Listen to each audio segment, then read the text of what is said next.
Okay, I'm Moshe, and I'm coming at you from Israel in the Galilee. Today's the 30th of September. It's about uh, 13 minutes before 8 in the morning here in Israel. And our weather is going to be okay, I think. Let's see. 72 is the temp now. 87 is the high. And tomorrow we go down to 85 is the high. And then it goes up to the low 90s and then back down again. And by next week we'll be in the low 80s and 70s even. So that's when it gets delicious here. Hopefully it'll stay like that for a while. So today I'm going to cover this. The news is all over Trump and this Gaza peace plan, ceasefire, and it is nothing like what you in the media, what you think it is and what the media is telling you. I'll explain that to you. Another drone went into Norway during the night from Russia, apparently. Several NATO countries are bringing NATO troops and equipment in because of Russia. Russia refused a meeting with Zelensky and or with Trump, either a two-way or a three-way.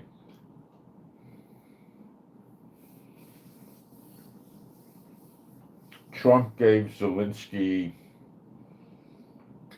the green light to strike deep into Russia, and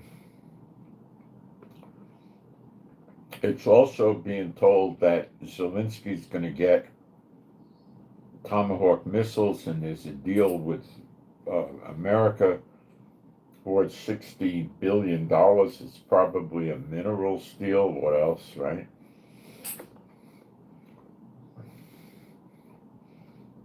So I think Trump is relatively fed up with Russia and Putin, but being afraid of war, he's not going to do anything. He's going to use the puppet Zelensky. And today's the day they're supposedly going to have the meeting with 800 generals and admirals, and I'm very interested to see if that really happens. I don't know. Trump has become very difficult to understand what he's really doing. You have to look at his actions. He lies so much now. He really lies a lot. I mean, a lot. Okay, let me go jump into the live stream and make sure everything's going okay. He really lies a lot. I mean, a lot. Okay. Yeah, it looks like there's plenty of sound and picture. We got moderators. And let me put a fast post up in the chat, and I do mean fast.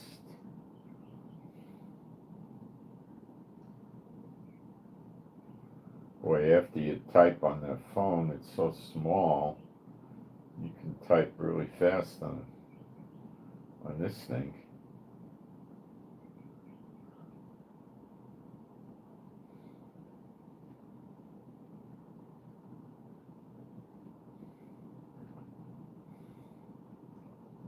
I'll be done in a few seconds.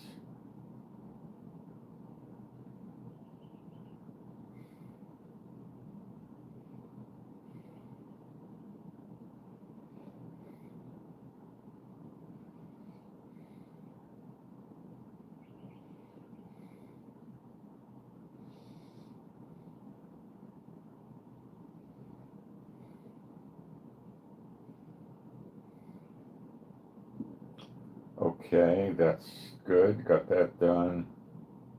I don't think there's any typos. Okay, being a Bible-believing site, Old and New Testament, I'm going to do some praise.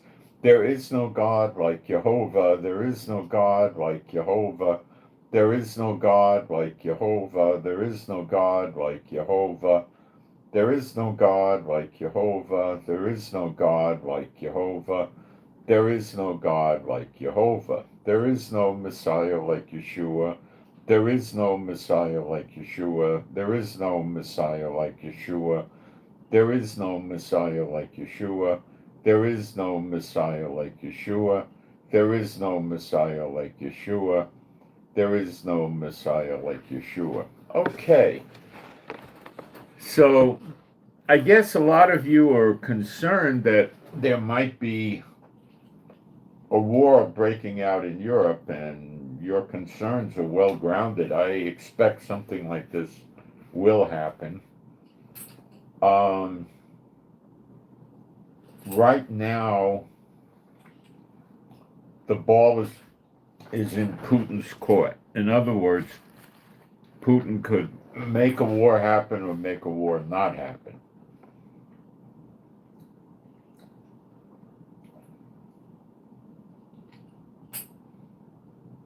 He just issued a draft order for the military in Russia, I think 130,000 or 150,000 by the end of the year. And that's a large draft order for him, so it doesn't look like he's on the way to peace. He's launching drones at these different countries in Europe, NATO countries.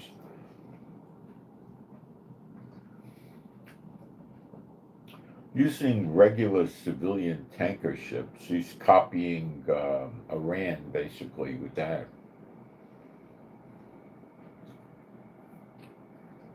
And the governments involved of these NATO countries probably have no idea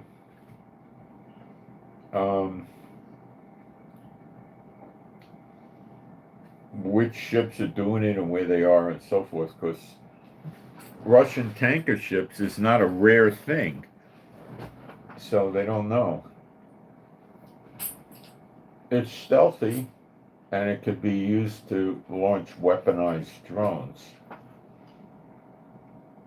And the drones are spying on military and infrastructure and strategic targets.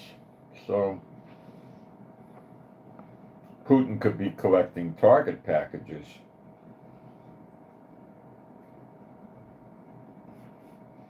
And one day he might go out and launch 1,200 drones at different NATO countries to see what kind of damage he can create. He'll pay the price, but Trump made a deal of probably with minerals for $60 billion with Zelensky of Ukraine. And part of that deal was Zelensky's going to get Tomahawk missiles. Now, let me look up a couple of statistics on the Tomahawk. The Tomahawk cruise missile flies about 1,500 miles, weighs around 3,300 pounds, and costs $1.3 million each. I don't like using the voice on this thing. It's such an idiot. It has a personality, and I can't stand it. All right, let me try typing it in. It's just the idiot thing. It tries to make you think it's a real person or something, and it's not. It's just stupid. Okay.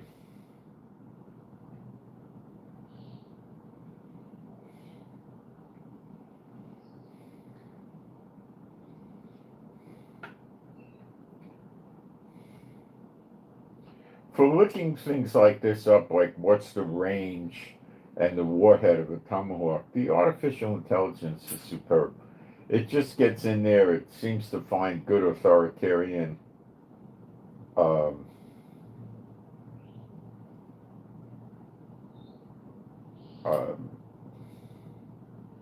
websites and gets the information. Okay, the Tomahawk has a range of 1,800 miles, which means it can go so deep into Russia. And it's basically a 1,000-pound warhead. So that would be a pretty big impact, you know.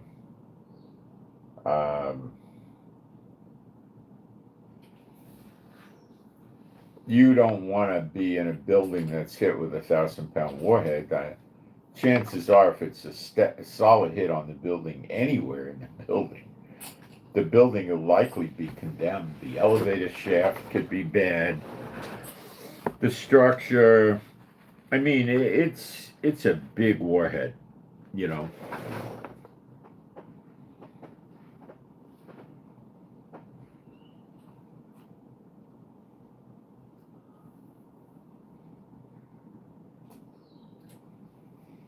Now,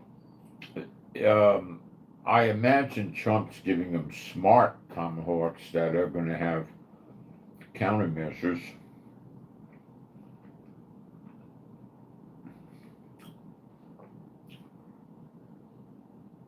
I doubt Putin's going to do very well at takedowns. I'd say the best he does is 25-35% takedown. 2/3, I would guess, would get in. More.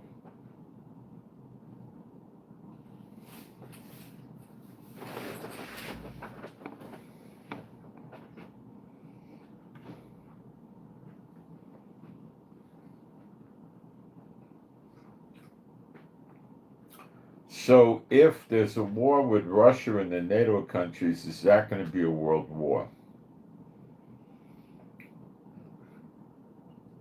Depends how long it lasts.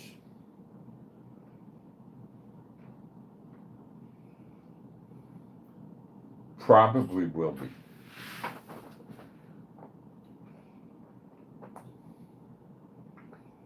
Iran, China, North Korea know that if they let America knock off Russia, then America's going to knock off Iran. Then America's going to knock off North Korea. And then China's going to either come to the bargaining table or get busted out. China is the big bad one. And that would be the one that would get targeted last.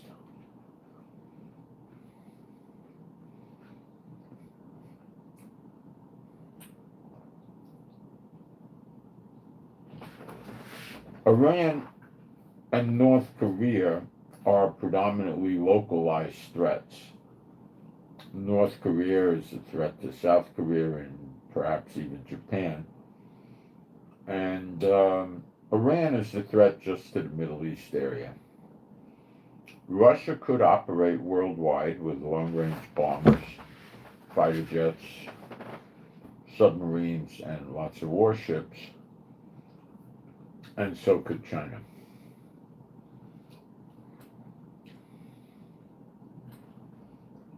So the idea would be not to attack the big countries first,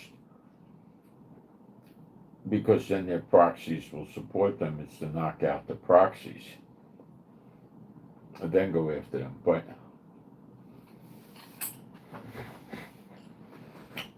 Russia is not quite a proxy of China, but it's not equal to China.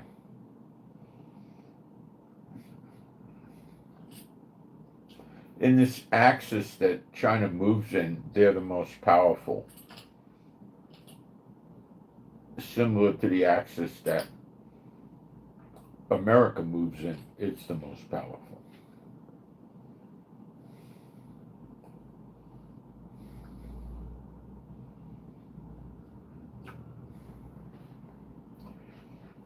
Today, having better, more modern weapons is important in war, but the way the wars will be fought is predominantly with drones and missiles and swarm attacks.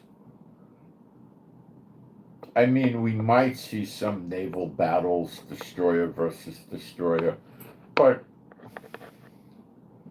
that's going to be more or less side action and not common, and stuff like that. It's not going to be the big fighting like in World War II. It was pretty much common.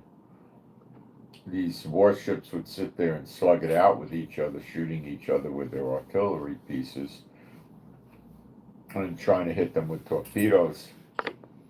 But today it'll be different.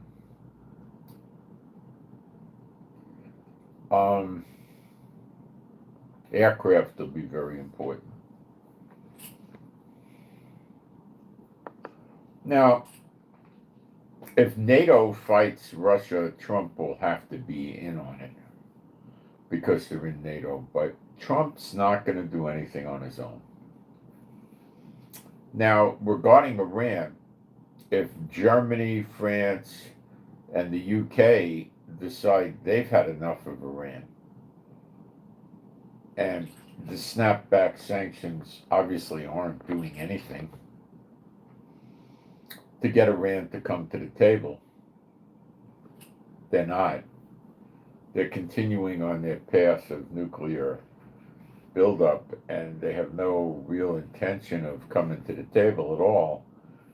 So they might think it's time to attack Iran before it gets worse and join with the United States. Now, would they let Israel in on that? I don't know, 50-50. Trump would, but I'm not sure.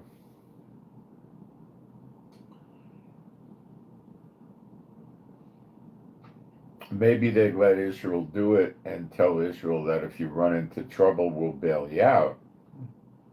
That could be true, and would they? Probably. They wouldn't want to give any credibility to Iran and have Iran claim victories and stuff like that.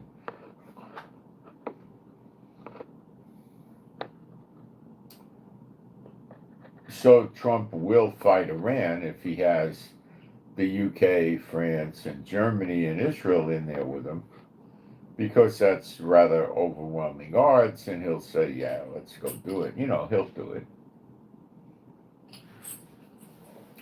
Because he'll figure the chances of losing is, 2%, negligible.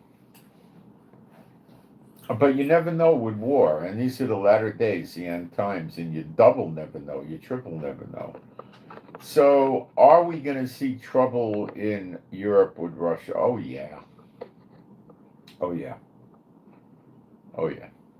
Putin or somebody in Russia said that Trump giving Ukraine the okay to strike deep into Russia was not, it was not escalation, it was ignition. In other words, it started something else.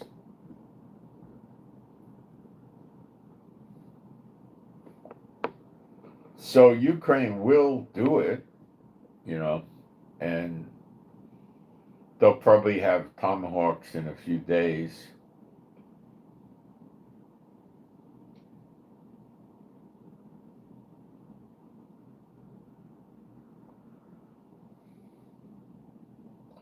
Those of you that like to know,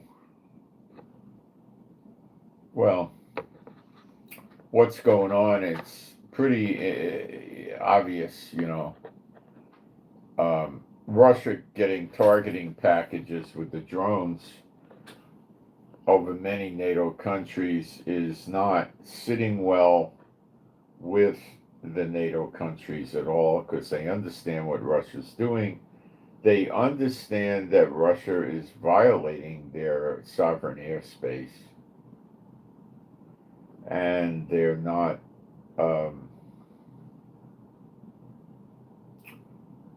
taking that lightly. Not at all. Not one bit.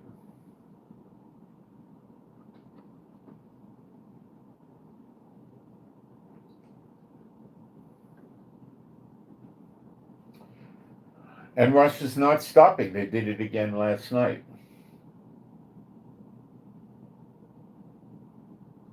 So if Russia does stop, will things cool off? Limited. They're beefing up Poland right now and other countries, particularly Poland, with forces and equipment because they're afraid Russia may knock Poland off, because Poland is a country that NATO uses to bring weapons for Ukraine into, and Poland has roads into Ukraine that can transport weapons. They have a railroad that could transport other weapons and so forth. And they have a train that can transport weapons. So they got a big vested interest in knocking out Poland. Might affect the flow of weapons into Ukraine positively for Russia. So where am I at with timing on this? Well, I doubt Russia's got the guts to, but I don't know, to provoke this, much more, but by, getting violent. They're just, getting targeted packages together. So, I mean, it's just a question. Look, if Putin sits there and says, duh, if I do nothing and Trump gives them a permission to go long range, which he already did, then he gives them Tomahawks, they're going to wreck my country, so I better take them out now. I got to go to war or surrender. And since he doesn't believe in surrendering, or doesn't want to surrender in this case, he's going to go to war. It's not that complicated. What can he gain out of war? Well, he probably figures, correctly so, that if he gets into a war for a few days, think the India, Pakistan blow up, and, China had blow ups with India at the border. So you have a blow up for a few days, and then all of a sudden they're going to want to talk peace. And then Putin will say, okay, let's have a ceasefire. How about a 3-day ceasefire? And then they talk.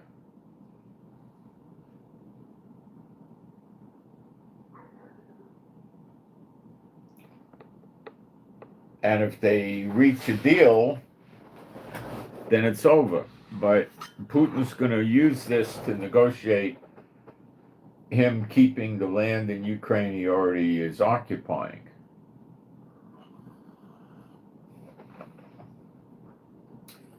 Ukraine wants no part of that.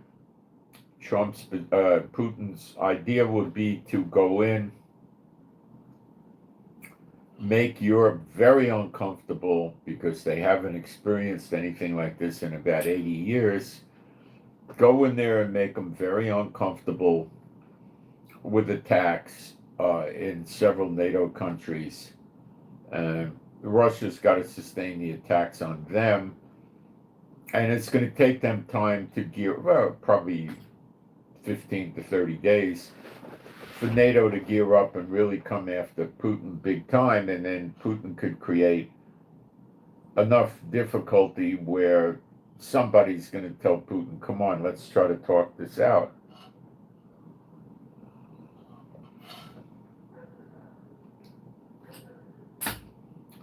Then Putin goes and gets a good deal.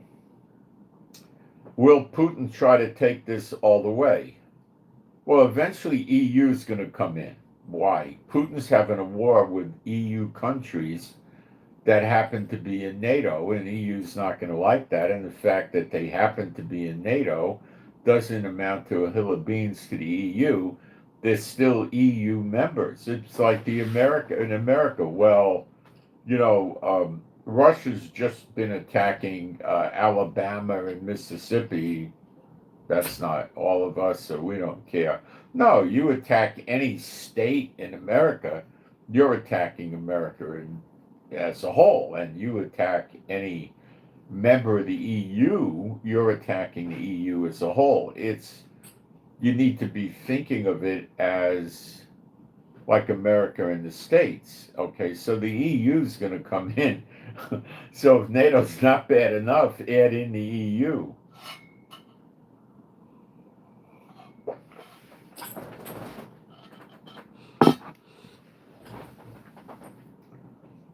Now, the Muslim states are not really in this, except Iran would probably try to do something, whatever something is.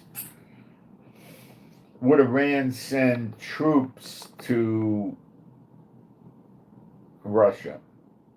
I don't think so. Why? They're scared to death they're going to get invaded. See, they think nothing can happen to them if they don't get invaded.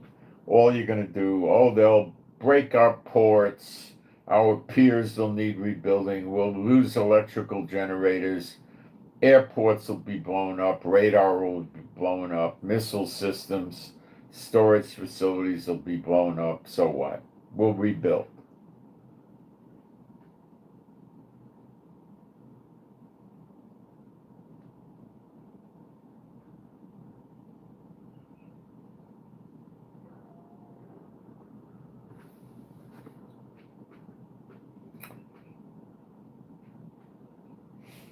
So to get it to go to world war, we basically need Iran to bring the Middle East to open up, and then we need China and North Korea to open up the Asia Pacific theater, and I don't know who's going to open up North, South, and Central America and the Caribbean, but rest assured somebody would. And Antarctica, I think you could forget about. What are they going to get in Antarctica? Nobody's going to fight there. You want to know the safest country to go to Antarctica, but I don't think they let you live there. And I don't know where you live. There's no like cities you're going to go to. They just got, government installations there that are certainly going to be hostile to you and not let you go there. They'll probably put you at gunpoint and take you out on a boat or something. We'll put you on a plane and get rid of you. They're not going to let you live there. So you can't go there. But I don't think anybody's going to go make war in Antarctica. I don't get the idea why they would. But you never know. So when can we see something blow up in Russia? Well, now we're on an any-day basis. If Russia cuts it out completely with the drones, completely, it might simmer down, but Trump's going to keep letting Zelensky use long-range weapons and Tomahawks. So the Putin side may calm down, but the Trump side is committed, I think. Trump's had it with Putin mocking him and stuff like that. So what Trump wants to do is use his proxy, Ukraine, to go in there and destroy Putin or bring him to the bargaining table. I don't think Trump cares if you destroy Putin or bring him to the bargaining table. I think either one is sufficient. So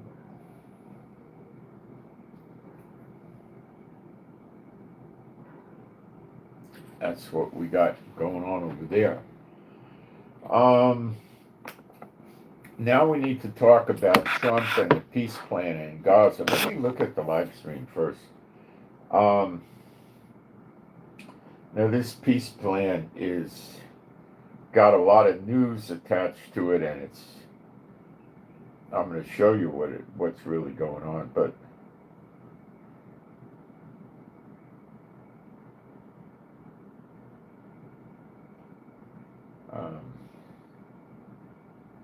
okay. Trump wrote something called a 21-page peace plan or ceasefire for Gaza. Trump submitted it to the likes of Qatar, Egypt, and maybe one or two other Arab countries. Which ones? Maybe the UAE and Saudi. The key players, the big ones, are Egypt, Qatar. Those are the two countries that serve as mediators between Israel and Hamas. And it also went to the Palestinian Authority, that overstuffed schmuck Mahmoud Abbas. And I guess other Arab states got their hands on it. And the feedback we're being told is they liked it. Now, Netanyahu had a meeting with Trump yesterday, and as could be predicted, the terms of this 21-point plan got pivoted or switched or changed a little bit. But this is why this is what you don't know. Trump is sitting there saying, well, it sounds like we're going to have a deal in a short period of time. Hamas likes it. Okay, let me tell you what Hamas officially said, because we get this on social media.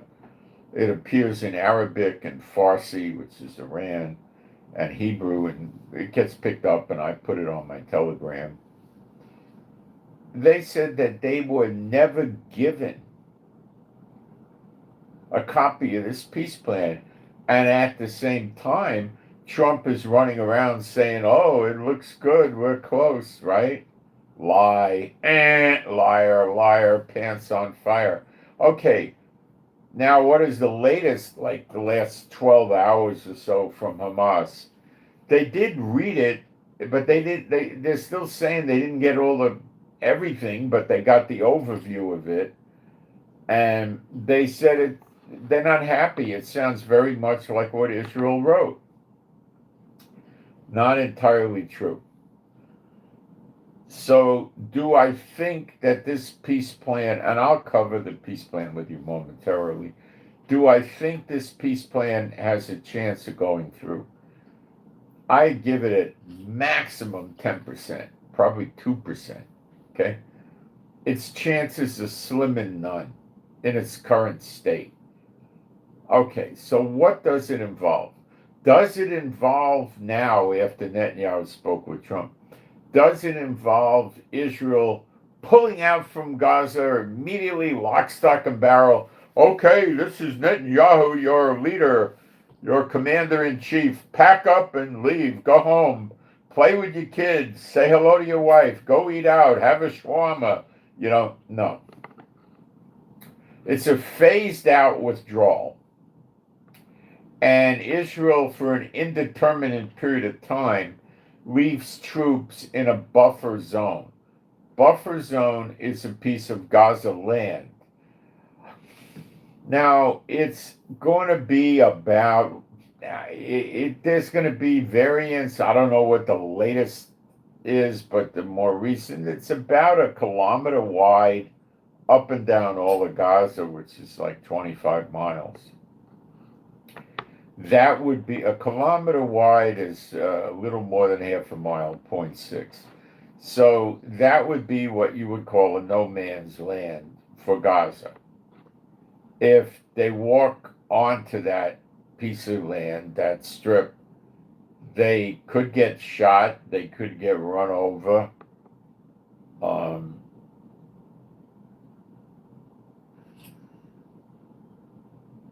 Our sensors and detectors would probably tell us where they are, probably within a few yards, maybe 20 feet, something like that.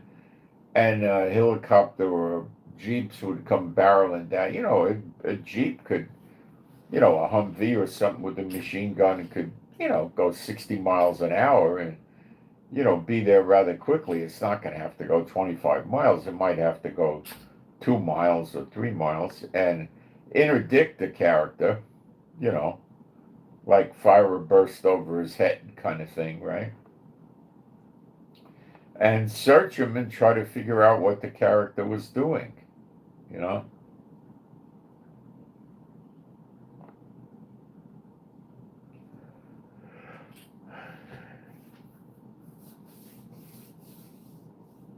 So the original plan wasn't talking like that, but this one is. The original plan is not emphasizing what is going on now, and that is the Palestinian Authority is not going to have any part in governing Gaza until it meets some conditions that Trump specified back in 2020. Read between the lines. They're never going to meet these conditions. So basically, the Palestinian Authority is never going to be involved in the administration of anything in Gaza. Trump is saying, and I think this is very questionable, that the Gazan people will have the right to voluntarily leave, and yes, they will have the right to return. So they could go out for 5 years or 10 years.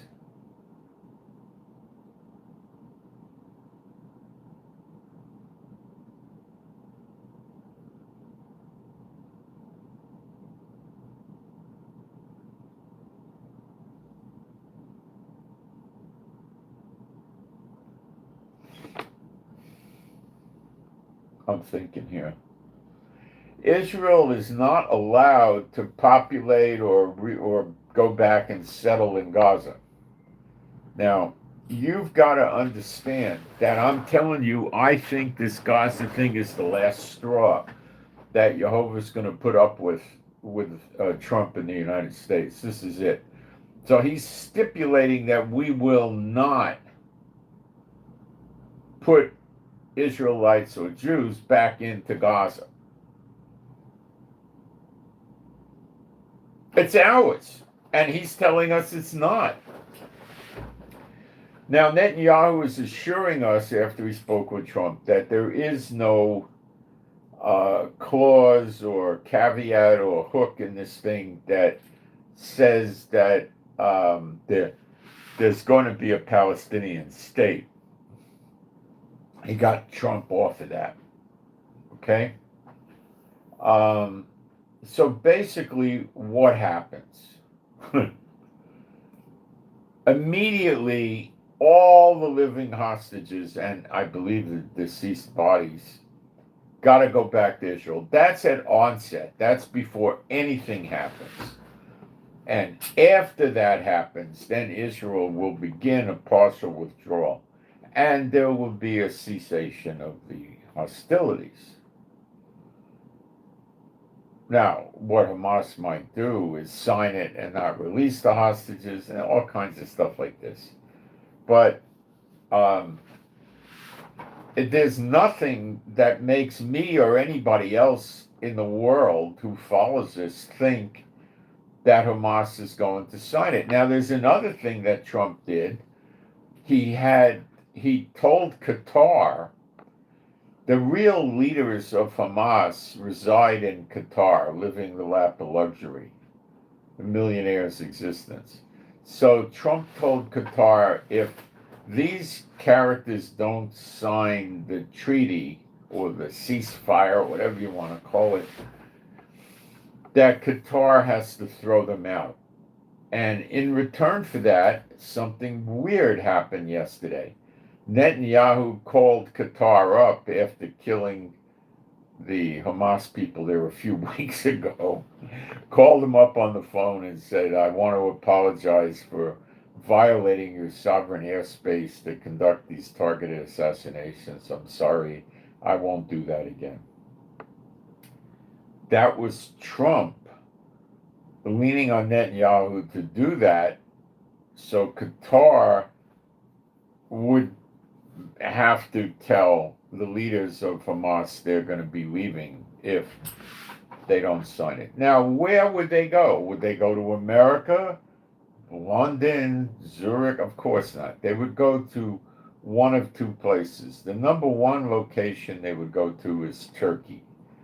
Why? Because they can live in Turkey not as lavishly and plusly, and sumptuously, not the same luxury they get in Qatar, but they could live pretty darn good, okay? They got millions of dollars to spend, so they live pretty well. Turkey would they would definitely let them in.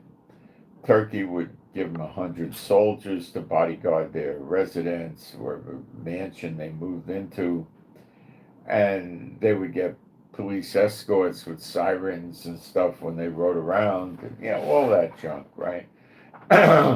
And Israel would not attack them. I don't think Israel would attack them inside Turkey. I could be wrong, but I don't think so. The next best place for them to go after that is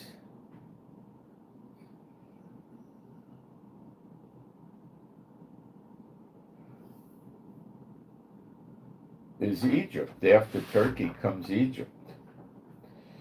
Could they live well in Egypt? Sure, like Turkey, beautiful mansion, or get a 3-level penthouse in a high rise looking out over the water. Yeah, all of that stuff, right? They'd be able to have, soldiers protecting them, bodyguards, uh, go out in the street with police escorts like diplomats, all that junk. Would Israel attack them in Egypt? Maybe. Maybe. Likely no, but maybe. So do the leaders of Hamas have a lot to lose by telling Trump, no, we're not signing on to this thing, go fly a kite? And then Qatar says, you got to leave. So they say, fine. And they get on a plane and they'll go to Turkey or they'll go to Egypt. I expect both countries would take them in.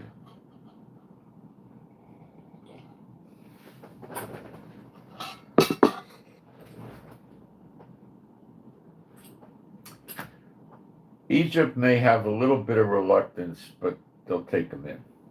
All right, let me see if I can cover some of the other caveats to this. But bear in mind that Hamas may never give a rebuttal to this. They may just ignore it. In other words, right now they're just they're not even in negotiation. They're just ignoring it. They're saying we never were presented with it. Were they? I don't know. Is it possible they were never presented with it? Yes. Trump is unilaterally doing. Trump created the first draft without even consulting with Netanyahu, the megalomaniac. Okay.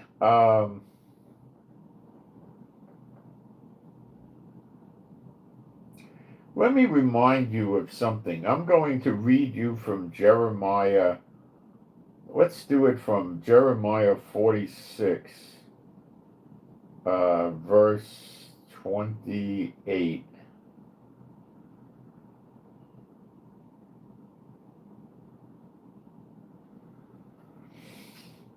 Fear thou not, O Jacob. Jacob is the father of the ones that the 12 tribes are named after, Asher, Naphtali, Levi, Judah. Okay. So he's referencing here the 12 tribes. So he's saying fear. Now let's check the word fear, because this is English and you got to watch every little thing because they translate twist on purpose. Yair, which is pretty... Let's see what word Strong's uses. Fear is pretty close anyway.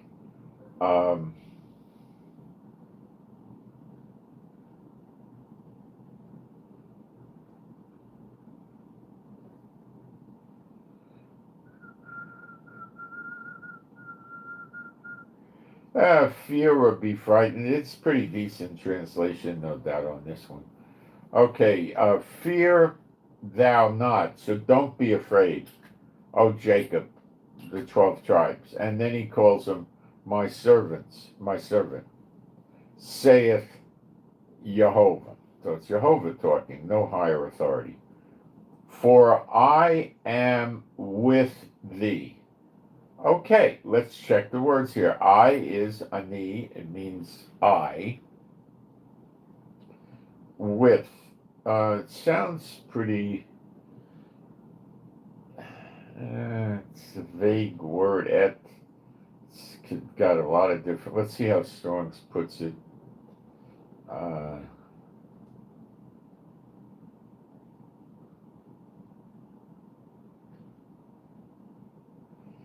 It means with in the sense of near. Does that make sense to you? Hebrew doesn't go into English very good. So he's saying, I'm with you, I'm near you. Yeah, he's with you. You could say that, okay? For I will make a full end of all the heathen nations, whither I have driven thee. But I will not make a full end of thee, but correct thee in measure, yet will not leave thee wholly or altogether, unpunished. Okay? So we could be experiencing punishment here. Netanyahu certainly constitutes that, and his tribe of leaders. And but he's saying, don't fear, I'm with you. Now we understand that, and it's in the scriptures. But do you ever hear the churches ever once, one church preacher ever read this scripture to you? Did you ever hear it once? Let me give it to you in another place in the Bible, just so you understand. It's in two places, and I've never heard a single one of these jackasses ever preach it. So why would you want to listen to somebody that knows so little about the Bible they wouldn't preach this, or worse, they know about it and don't want you to know? Jeremiah 30:11, for I am with thee, saith Jehovah, to save thee. Now, what is the word for save? Let's go into the Hebrew, and I'll get the exact word for you from the Hebrew text. Hebrew Old Testament, Hebrew, verse 11, I'm in 11, ki atah, okay, ani,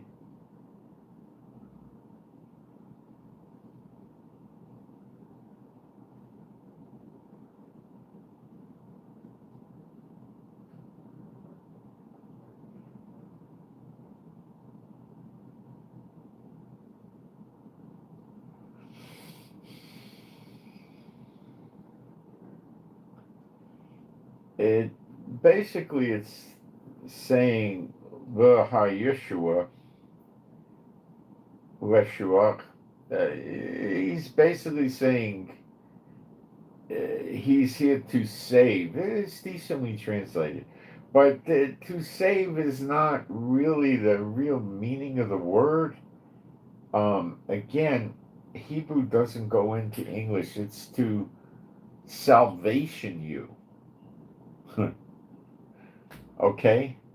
Now, we wouldn't say that in English. We'd say to save you, or, but it would really be better translation to salvation you. And Yeshua's name is salvation. Yasha. And Yeshua would be salvation. Yeshua would be like source of salvation, provider, and so forth. Of course, what they don't teach you is that when Yeshua appears in the clouds, like Matthew 24:30, those that are believers see him, are changed, and they become like him, and they receive everlasting life, and all Israel gets the everlasting life, and all the true believers in Yeshua, not from Israelite lineage, get it. And I never hear them ever tell you that. That was the great hope of the apostles.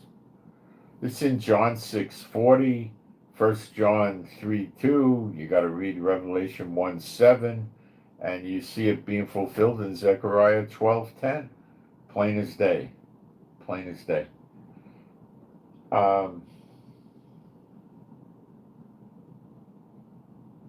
So you go in over here at Jeremiah 30:11, and it's practically the same as Jeremiah 46, verse 28. And many people just run away. They don't want to hear these scriptures. They've never been fulfilled.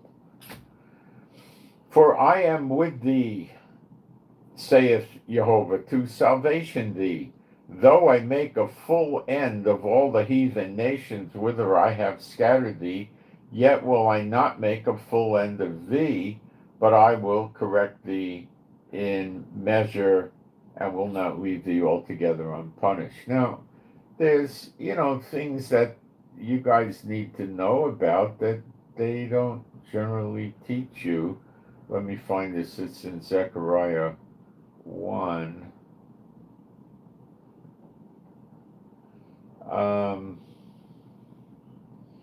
We'll read it in verse 13, Zechariah 1:13. And Jehovah answered, well, I'll read you the previous verse because it makes more sense. Zechariah 1:12. Then the angel, or it should be Malach, messenger. Let's see what it really says. Malach, it means messenger. But we'll call it angel if you want. The messenger of Jehovah answered and said, O Jehovah of armies, or you could say hosts, how long wilt thou not have mercy on Jerusalem and the cities of Judah, against which thou hast had indignation these 70 years? Well, this was most likely the Babylonian captivity, which is, because that's the time of what's going on. Zerubbabel and Zechariah were contemporaries. So the Babylonian captivity at this point is over. Okay. Or, well, later on in Zechariah it is. Maybe now it's not over yet. I don't know. And Jehovah answered the angel that talked with me with good words and comfortable words. So the angel that communed with me said unto me, Cry thou, saying, Thus saith Jehovah of hosts, I am jealous for Jerusalem and for Zion with a great jealousy. That's pretty serious. Jealousy means he wants them back serving him. And I am very sore displeased with the heathen, with the Goyim, that are at ease. For I was but a little displeased, and they helped forward the affliction. Therefore, thus saith Jehovah, I am returned to Jerusalem with mercies. My house shall be built in it, saith Jehovah of hosts, and a line shall be stretched forth upon Jerusalem. Actually, Jerusalem expands in size very soon. So, he is very, very mad at the heathen. And he says he's going to deal with them in a way they don't know, they've never known before. And that's Jeremiah 30:11, Jeremiah 46:28. All the nations which are built up because of Satan are going to be destroyed. Does that mean they're all going to get killed? No. The nations are going to be destroyed. Their armies are going to get killed. They're not going to be able to do this anymore. We're in the period of recompenses. They call it a year, but I wouldn't do that. I would say a period of recompenses, or a time. And over the controversy of Zion, I'll read it to you in Isaiah 34:8, another scripture the churches, I never hear them read. Never. But I mean never. Is there anybody on the internet talking about this? No. Isaiah 34:8, for it is the day of the Lord's vengeance. That's not the great day of the Lord. That's your Zechariah 12 day. And your Malachi 3 and 4, Malachi 4 predominantly. The day of the Lord's vengeance and the year of recompenses for the controversy of Zion, for the fighting over Zion. Probably in that day of vengeance, the one day the nations are going to be destroyed, probably with fire and brimstone. Does that mean they're not going to be destroyed by war? No, they could get destroyed by war in addition or before, but it's going to probably come, I would think, from the Lord, and it'll probably be in one day. Now, the true believers are going to come on the next great exodus to Israel. The ones that aren't true believers, if they're alive, I'm not really very worried about what happens to them. I'm not sent to them. the Lord has a plan for them, and that's the Lord's plan. I don't know. I'm not that worried about it. To be honest with you, he's not either. He's not that worried about them. The ones from that are in them that have yet to be saved, he would be very concerned about, but that's another matter. Okay, so let me see if I'll go through my notes if there's any other thing. Well, okay, our finance minister, the right-wing guy, Smotrich, wished Netanyahu great success when he was meeting with Trump. Smotrich had a few key conditions that he didn't want Netanyahu giving up on, or if Netanyahu did, I think he would blow the coalition. And he didn't want Netanyahu doing these things no matter how much the American pressure was. The points of Smotrich were Hamas is fully disarmed, its terror infrastructure dismantled, and the group must be ejected from Gaza. Trump's plan is definitely including disarmament of Gaza, and they have not a thing to do with the government directly or indirectly. Throwing them out of Gaza is getting iffy. I don't know who wants them, because they'll cause trouble wherever they go, probably. A permanent IDF presence on the Gaza perimeter, we could call that the buffer zone, including the Gaza-Egypt border, now the Philadelphia corridor. I don't know about that yet. That's still up in the air.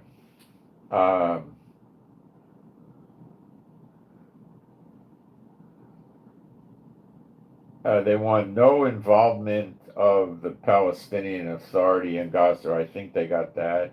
There's not going to be for some time. No mention of a Palestinian state. No, there's nothing about a Palestinian state. And Gazans are allowed to leave the Strip to Egypt. Well, they were allowed to leave the Strip, but it doesn't mandate to where. But all of this is all speculative because we have not yet seen Hamas say we agree. So what do you got here? Now, Netanyahu agreed, big deal. Trump and him agreed, but Gaza didn't. Now,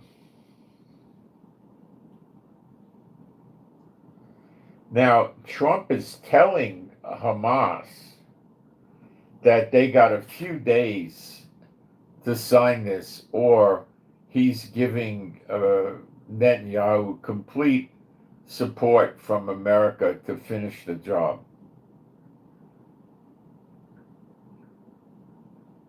He won't do it.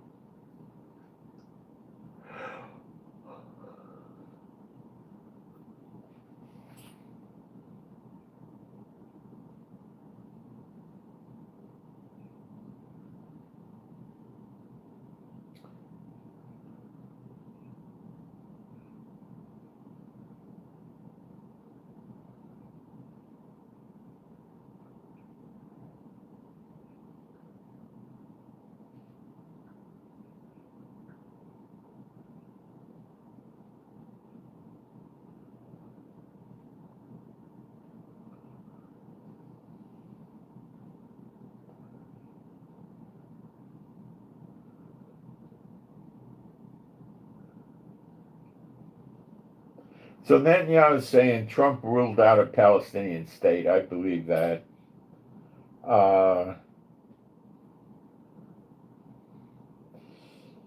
Netanyahu is saying Trump is giving Hamas 72 hours, 3 days, to release all the hostages from the time they accept or sign this ceasefire, if they do. And I don't, there's going to be a lot of prisoners given to them from the jails in Israel. Of course, that's an insult to Israel.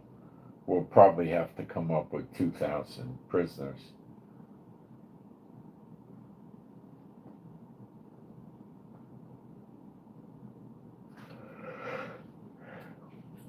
Gaza will be immediately demilitarized. The Arab states said Turkey will ensure this. The tunnels will be destroyed. There will be a local police force in Gaza.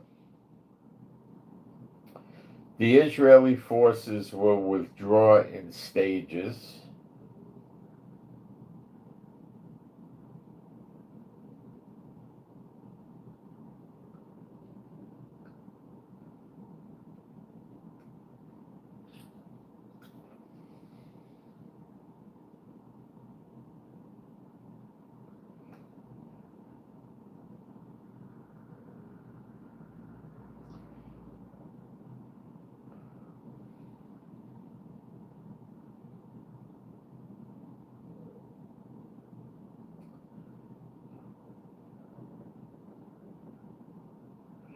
Oh, it's we're only going to have to release 250 murderers with the prisoner exchange. So they'll give us 20 for 250. Any Hamas member who surrenders their weapon will receive amnesty and will be able to leave Gaza.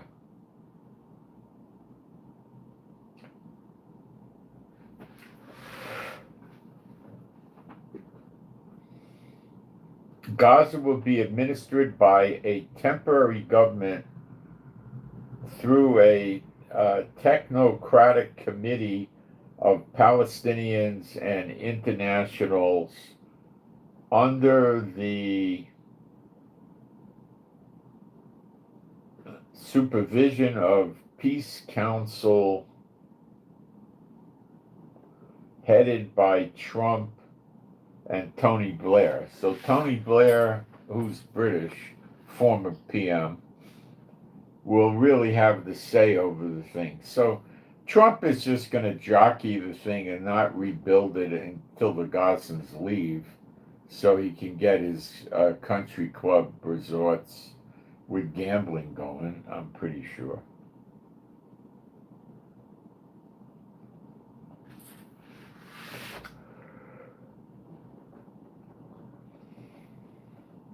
There will be no forced departure. Residents will be encouraged to stay in order to build a better Gaza. Moreover, residents will be able to leave freely and return freely. Well, all Trump has to do is keep the cost of living in Gaza very high.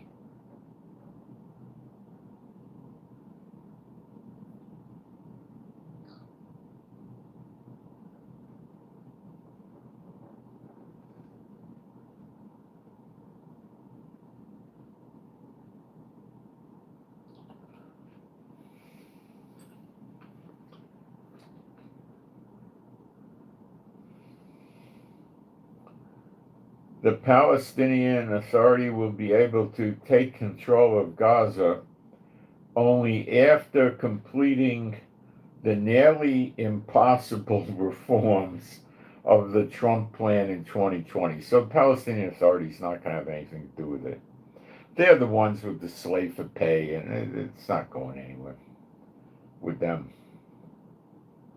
Hamas will have no involvement in governance and will undergo full disarmament,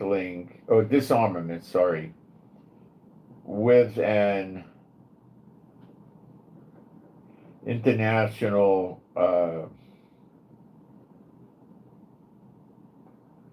commitment. International. They're going to, in other words, they're no longer a military operation. Or they no longer have weapons. They no longer have tunnels, ammo depots, nothing, and they can't get involved in any government.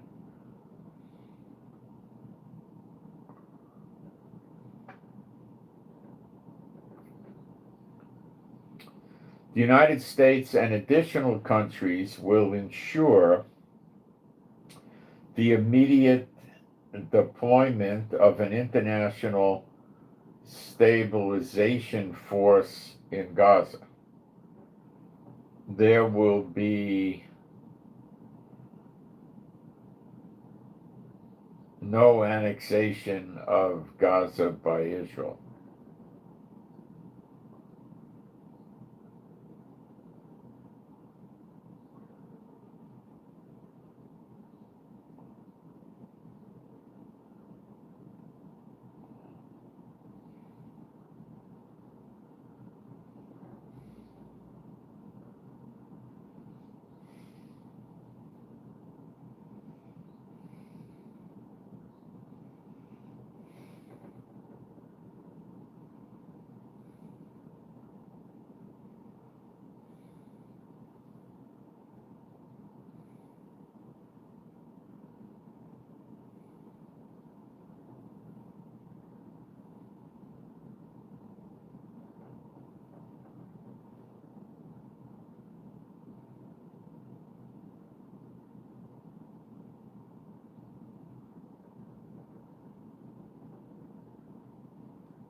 So anyway, in summary here, what's going to happen is no peace plan. Hamas is going to reject it. That's all that's going to happen.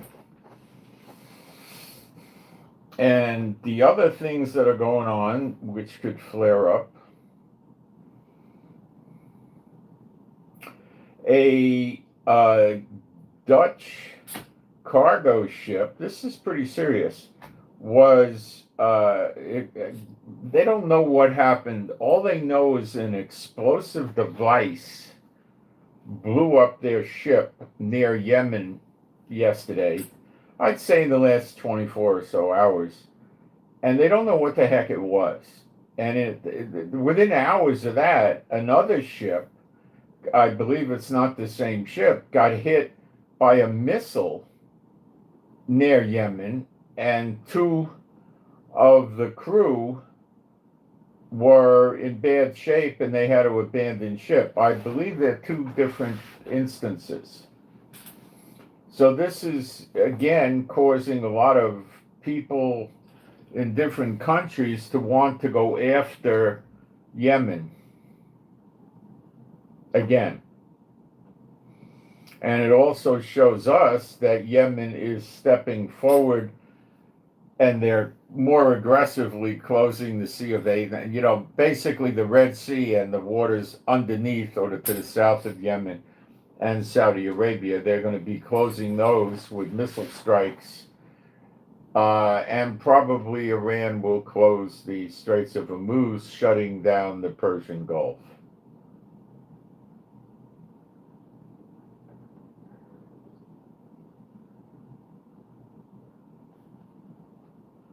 But we haven't had an official announcement from Iran, just threats, so we watch.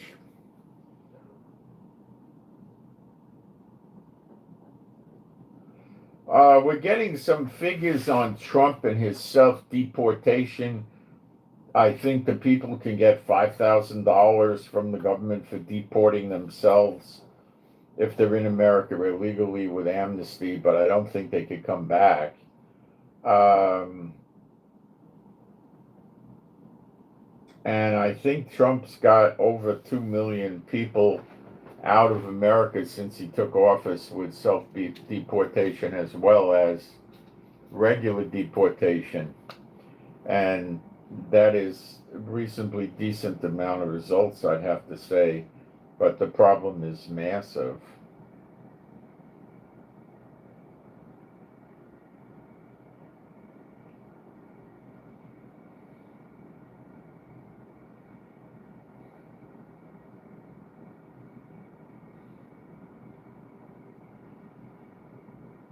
The government of America is saying 1.6 million self-deported, and the total that were kicked out is 2 million. So they deported with conventional means about 400,000 and 1.6 million self-deported. That's probably the bulk of it, though.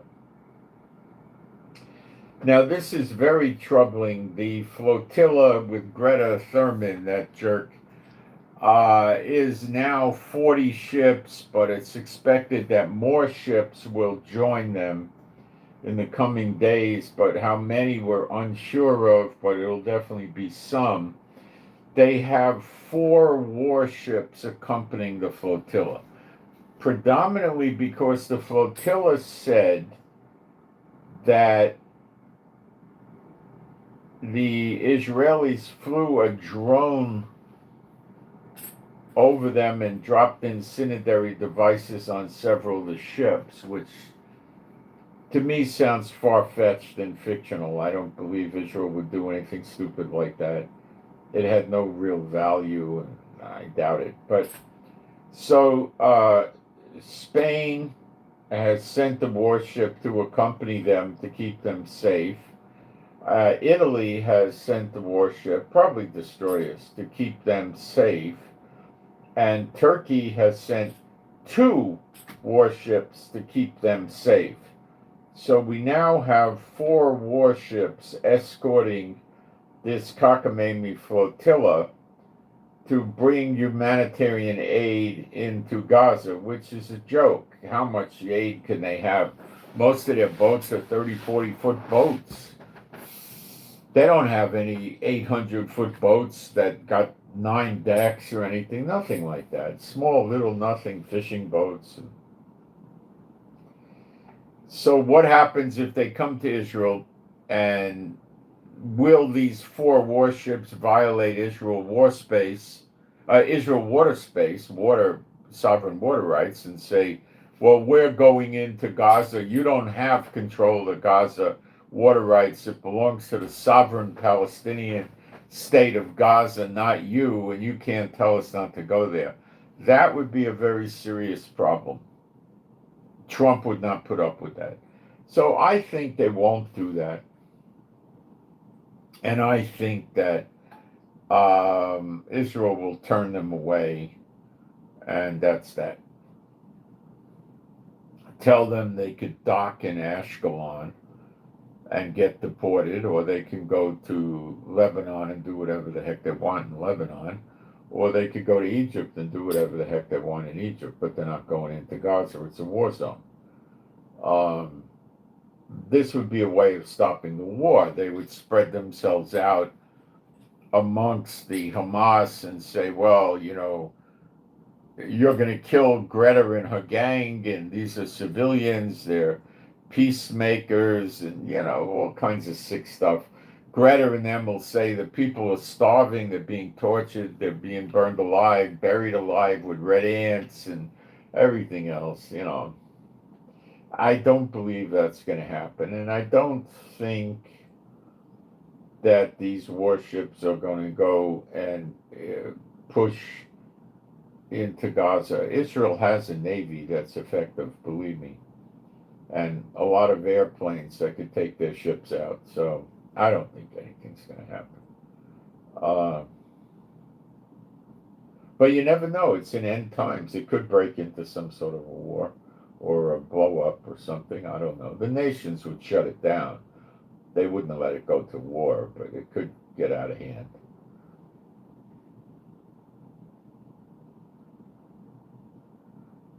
They should be arriving at the end of the week, I think, maybe the weekend. A lot of it depends on what's going on with the water and the weather, the ocean and the weather.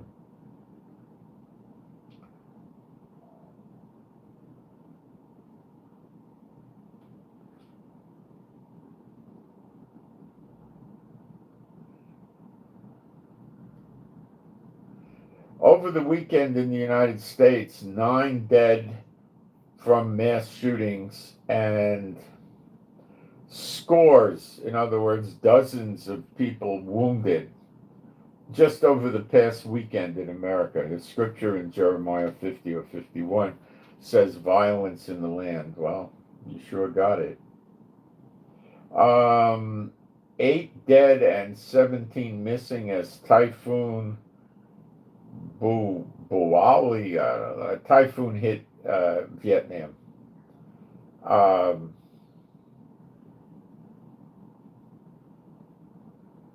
It came along the country's northern central coastline before making landfall, causing waves as high as 25 feet, the National Weather Agency said. So they did do an evacuation of 250,000 people, but there must have been some people that just didn't cooperate with the evacuation and got caught up in it.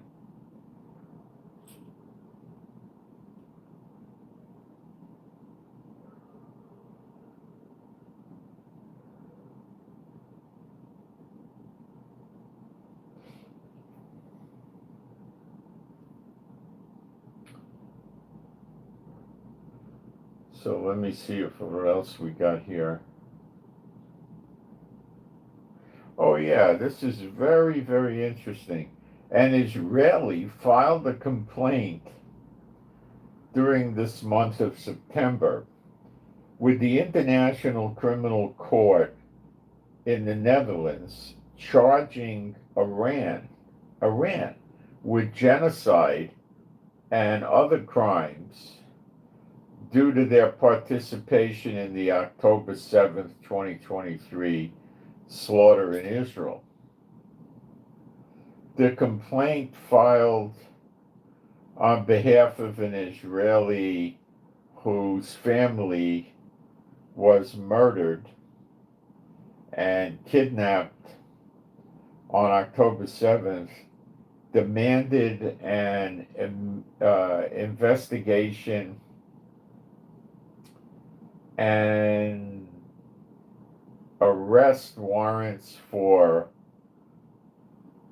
Khomeini, the supreme leader, and Ismail Kawani, the head of the Iran's IRGC. This could possibly have some tie-in with the snapback sanctions. They're maybe using this to pressure Iran even more. I don't know. I don't see the International Criminal Court giving a hoot about what an Israeli says. I can't imagine them doing anything. But now on the fires, as you know, I'm posting those on my Telegram every day. The U.S. Forest Service employees who this summer were normally working in the office, like a wildlife biologist or a hydrologist. Hydrologist would probably have something to do with the water in the forest. They were kind of drafted into helping with fire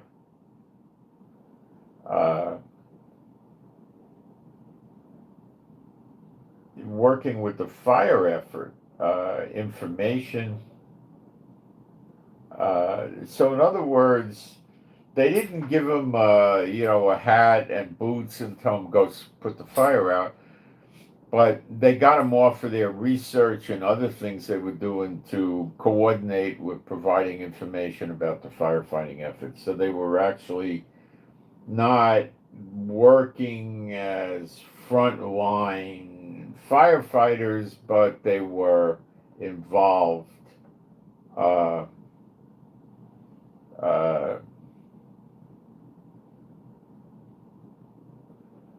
They were taken off their job and put into this thing, helping with the fire effort. So we've got a comment here. Let's see. No hostages, no leaving. Sadly. Yeah, I just can't imagine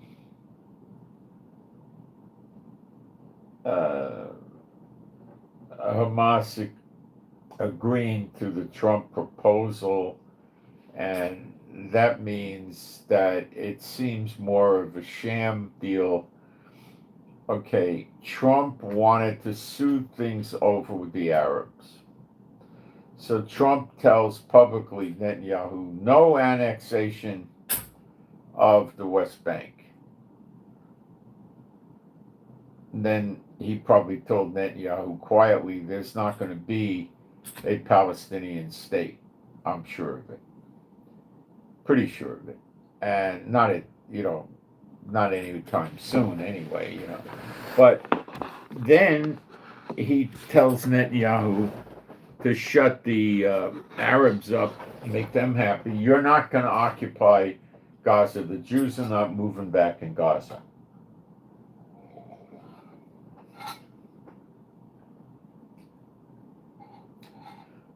That's not what my Bible tells me. My Bible tells me a lot of us will be, in the very, very, very near future, will be waking up in the morning on our houses on the beaches of Gaza and going out on our porch and having ourselves some eggs and coffee and looking at the waves coming in and maybe taking a walk up and down the beach with your dog and then starting your work day. if you have a work day, which you really won't, you have a supervising day. But it comes back to us. But Trump could go dream on all he wants.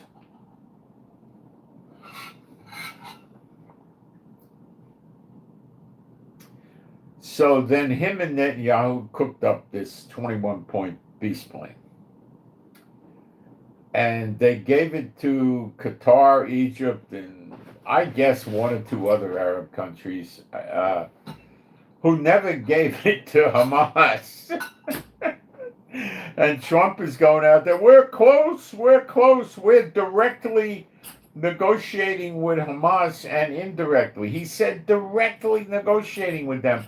Hamas said we never even got a copy of the thing.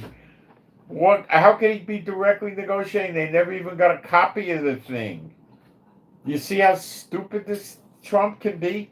So what next? Well, they got to read it like you got to read it, and in the newspapers, and they say, well, it sounds like the Israeli plan.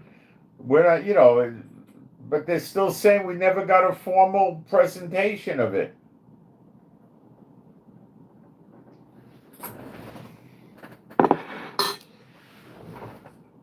So by definition, they never came up with a decision about it because they never were presented with a formal proposal.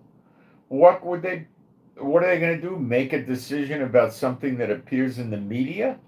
They're not that stupid. Stupid maybe, but not that stupid. So this thing is, what is it doing? It's giving Trump a way to get rid of Hamas without getting blowback from the nations on himself and minimizing the blowback to Israel. How does it work? Well, I don't know if Hamas ever got a formal package. If they do, they got to come up with we accept it or not. But Trump is not telling them we're negotiating it. Nowhere does it say that Trump is willing to negotiate with them. Nowhere. Trump is not willing to negotiate this with them. Trump is willing to dictate to them, using Netanyahu and Israel as the bulldog to bite them if they don't. So Trump is telling them, hey, you do it my way or Netanyahu's going to finish you off.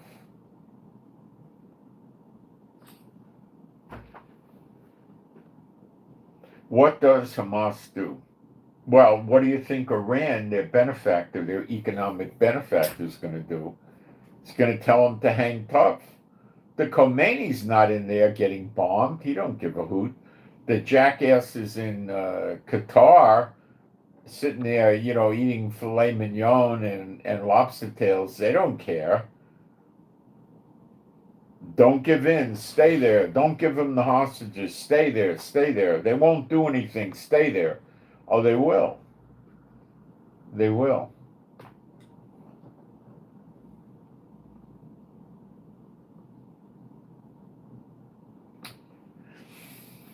So far, Netanyahu's been blowing up real estate in Gaza. That's about pretty much mostly what he's doing. Mostly. Not completely, but mostly. So what happens next? Is Netanyahu going to end the war quickly? Only if he has another war to keep himself out of the criminal courts. What would his other war be? Most likely today, Yemen, possible Iran. Those are his two candidates. Syria is the third candidate. I put it on the back burner. There is the prophecy, Damascus shall be a ruinous heap. It will come to pass. Time is short. Hasn't happened yet. The jerk, Giuliani, the Al-Qaeda, with a new paint job guy, he's in Damascus. But I don't see that right now. I don't see an invasion of Lebanon right now. I don't see an invasion of Iraq or an attack on Iraq by Israel right now. I can see Iran getting hit, but I think that the next hit on Iran, and it's in prophecy in Jeremiah 49, it's referred to as Elam, E-L-A-M, and that can also refer to Iraq too. There, what we call Iran today is not necessarily what was, what the geography layout was when the Bible was written. So it's called Elam, and it gets it. So it could be Iraq too. And curiously, Iraq is out of water. They got less than 10% of their water supply, like Iran. So let me tell you, Iran is in such trouble right now, you have no idea. They're under 10% of their water supply. What the heck are they going to do? Buy 37 million bottles of Evian water and have it delivered every week? What are they going to do? What are they going to do? Pray to Allah to get water for rain? Yeah, good luck with that. May as well pray to Virgin Mary while you're at it, or Buddha, or that woman God with the 8 arms or something. It ain't going to work. So what the heck do they do? I don't know. They don't have a good opportunity to do anything. But that means they're probably primed for war. Let's talk about their currency. It's called the Iranian Rial. I guess you would RIAL or REAL, take your pick.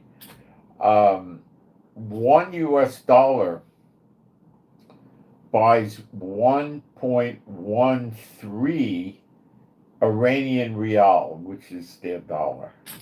So if you have $1 in your pocket, $1, a $1 bill, you're a millionaire in Iran, so to speak. So they're really messed up economically, and they're messed up with water. Now the sanctions come on them, and they're really messed up. But what the heck are they going to? The SWIFT money system was shut off to them 2 days ago. Not shut off for oil or weapons, but if they were selling corn or wheat or underwear, it was shut off. So do you understand what kind of problem that is? It's a problem.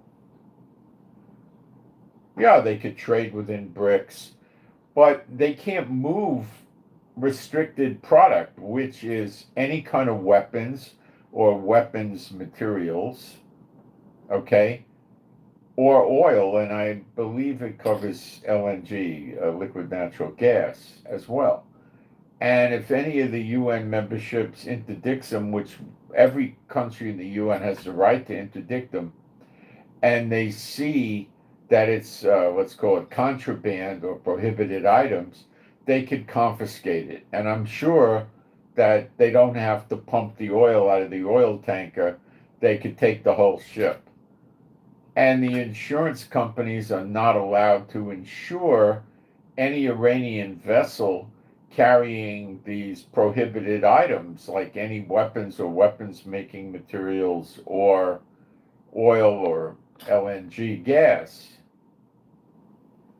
So there's no insurance on them. So America or any other country that wants to interdict their ships can send a warship and say, you're under sanctions, we want to search your ship. Now, if it's oil or natural gas or weapons, the Iranians are going to say, go fly a kite. And we don't know what would ensue after that. We don't know. If it's just a merchant marine vessel and there's, it's a tanker with, 18 sailors on it, it's 500 or 600 feet long, and what are they going to do? Maybe they got a few rifles to protect from pirates or something. What are they going to do? They're going to give up. What are they going to do? If they don't give up, the ship will get boarded and they may wind up in prison someplace or dead. On the other side of the coin, we have seen Yemen just recently, in the last 24 hours, jack up their activities in the Red Sea with more violence, and the Sea of Aden and the water underneath or to the south of Yemen, they're the Red Sea is on the west of Yemen. It goes up to Egypt and the Mediterranean. But underneath it, they're getting that water too. So if they shut the Persian Gulf off and the Red Sea and the water under the Red Sea simultaneously, they could be blocking as much as 40% of international trade, at least 35%, I figure, something like that. Because why so high? Because we're counting it in dollars, not tonnage. Okay, and the oil is very costly. So this, of course, would cause an oil price spike of, I would guess, minimally go to 120 a barrel, maybe 200. There's people saying it'll go over 500 a barrel. I think it'll probably top off at about 300, worst case. But other people may know more about this and be better at it than me, and they're talking, I've even heard 800 a barrel. I mean, 300 is a disaster, 200 is a disaster. Let's see what the gold price and the silver price is right now. Right now. All right, let me send this in for gold, silver, price, right now, this time, now, and highs in last 24 hours. You got to look at the highs and the current trading price to get a feel for what it did in the last 24 hours.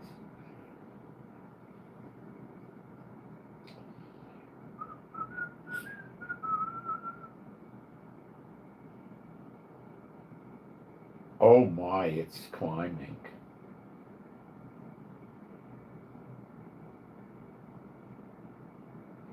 It had a high in the last 24 hours of 38.65.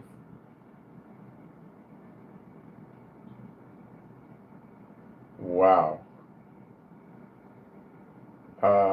Silver, right now, gold is 38.62. That means it's steadily encroaching 4,000. Do you understand? I don't know if a lot of you guys have followed this. I've followed gold prices since the late 90s. This is, I mean, I remember when gold was hitting 300 and 400, how crazy everybody thought it was. You know, in the 1960s, gold was, I don't know, 35, 40 bucks an ounce. You know, kids would graduate high school and get a 10-karat gold high school ring or a college ring. They were 20 bucks, 25, 30 bucks, 35, depending what you got, you know. And it was only 10-karat gold, but it was still gold for a few bucks. And there was the workmanship, and they put stones in there and all kinds of stuff. They gave you a box, you know. I still got my college ring someplace. It's 10-karat gold. So to see it this high is shocking, okay? It's shocking. It's one sneeze away from 4,000. And let me tell you, the climb from 3,000 to 4,000 was months when it hits 4,000. The climb from 4,000 to 5,000 is probably going to be days or a few weeks. It ain't going to be long.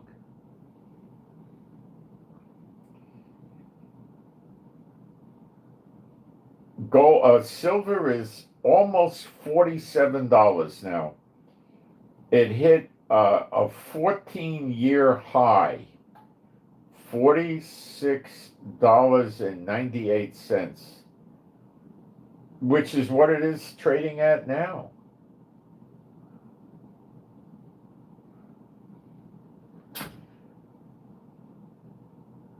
Silver's real close to 50 bucks an ounce. In a sneeze, you'll hit 50. When it goes to 4,000, silver will be in the 50s, I'm rather certain.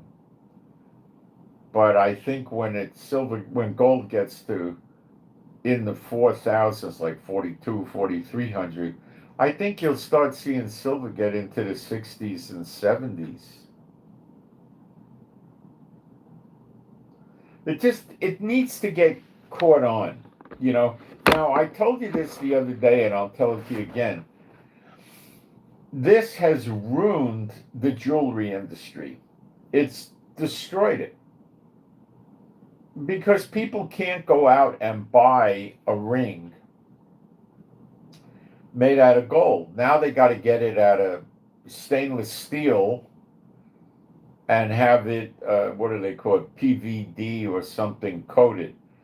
They can coat a base stainless steel like 316L with a PVD, and they do this with counterfeit watches.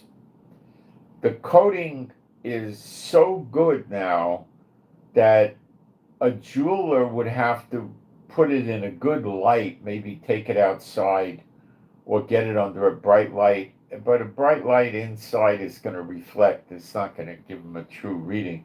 Go outside in a bright light and look at it really hard to tell that it's not real gold. And when you put a gold tester on this PVD, it comes back gold. So they're making counterfeit Patek Philippe and Rolex and stuff with a good stainless steel, and they're spraying it, well, they're putting on, they don't spray it, they put this PVD coating on it, probably 10 micrometers, and it passes the gold test.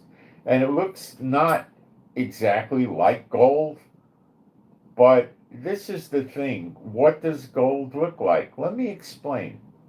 You've got yellow gold. Now, Patek Philippe yellow gold doesn't look like Rolex yellow gold. And they're both 18 karat gold. They look different. And then you got rose gold, and that's going to look different from different companies. Okay? It's a different kind of gold. Then you got white gold, and that tends to look universal, the same. Okay? So they put different ingredients in to make the color. So you got different types of this. So how can a jeweler say, well, look at this, it doesn't, I can't say it's not the kind of yellow gold I'm used to. Of course, there's all different shades of yellow gold. That's how good the counterfeiting has got. The way they would detect it is the weight and the magnetism. Gold doesn't pull with a magnet, and stainless steel does. So a jeweler would be able to figure it out. It would take them a little time. But if it's on your wrist and you're sitting in a restaurant 15 feet away, and the guy looks at it, he says, oh, that guy's got a Patek Philippe. It's a $100,000 watch.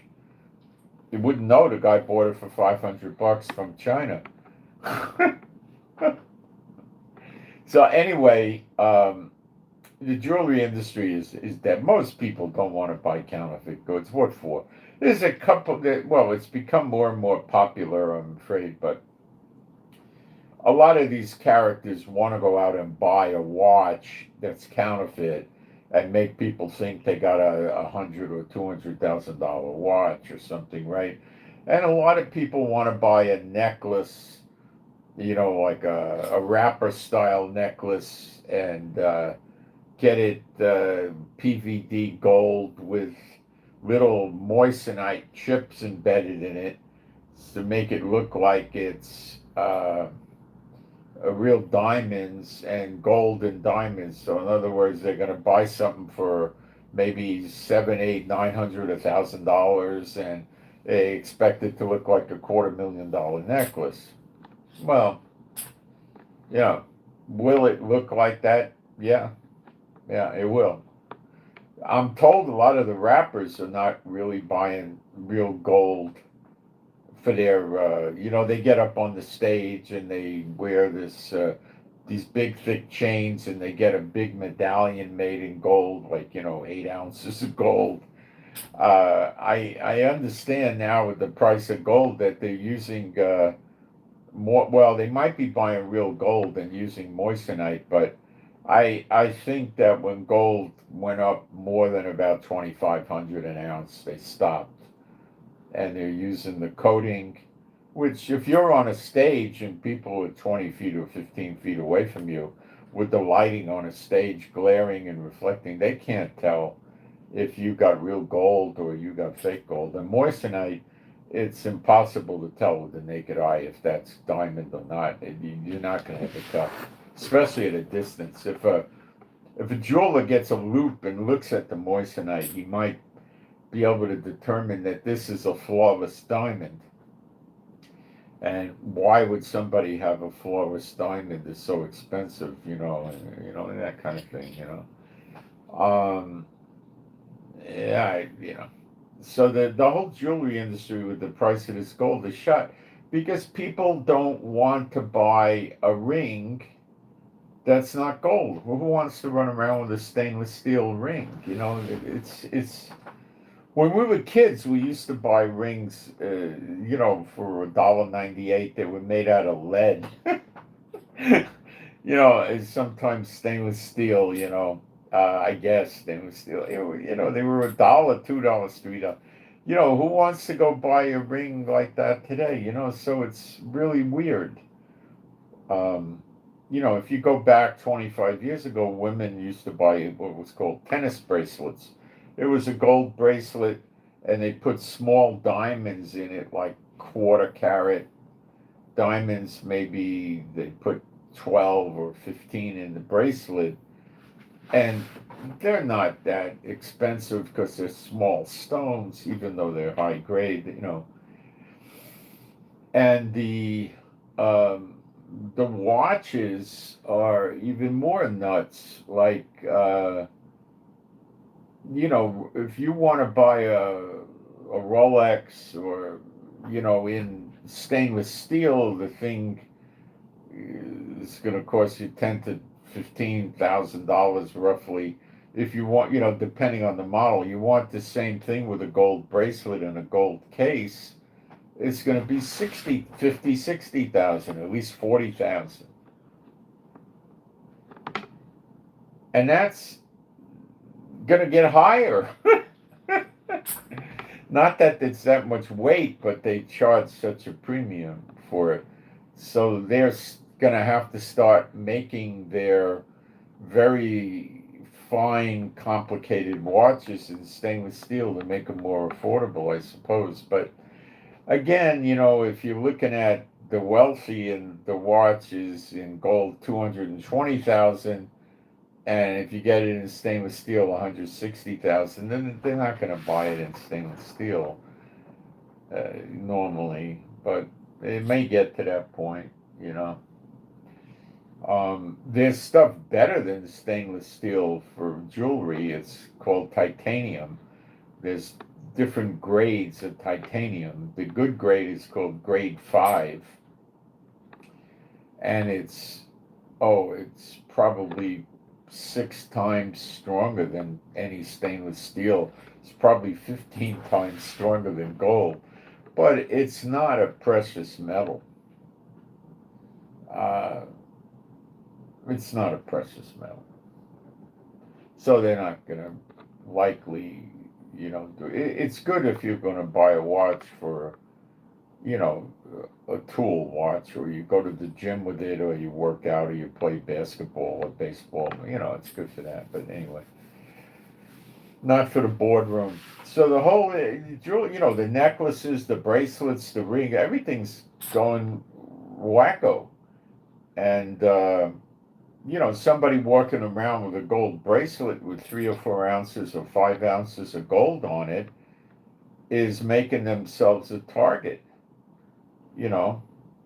At $4,000 an ounce, and you got 5 ounces, there's people that'll cut your arm off for much less money than that. It's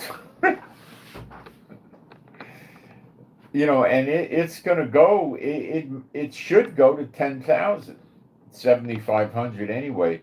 So if we're at almost 4,000 what happens when the Iran closes the Straits of Hormuz? Well, gasoline will go up at least $15-20 a gallon right away, a barrel right away. And if the straits don't close in a day or two or three, I'd say give it 3 days, it's going to be at least 120, 150 a barrel, which is going to cause crazy prices at the pump and hyperinflation like you never saw. Because everything moves by gasoline. Aircraft, boats, trains, trucks, cars. It's all using gasoline.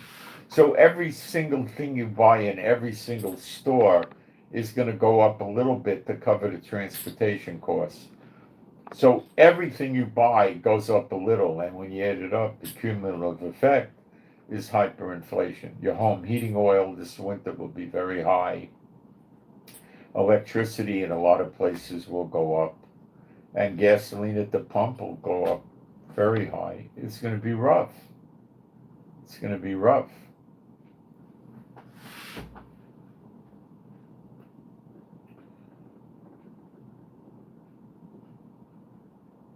So when the straits close, you're going to see the $5,000 on the gas without much trouble. Without a lot of trouble. See, there's a resistance point that was $3,500, and it just shot through that. The next resistance point is 4,000. Now, when it hits 4,000, people, you may not know this, people put buy and sell orders in with their brokers. So when it hits 4,000, let's say they're holding paper gold, of course, but that's what determines the price.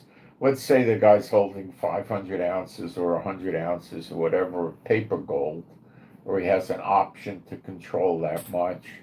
So he's going to say at 4,000 sell, right?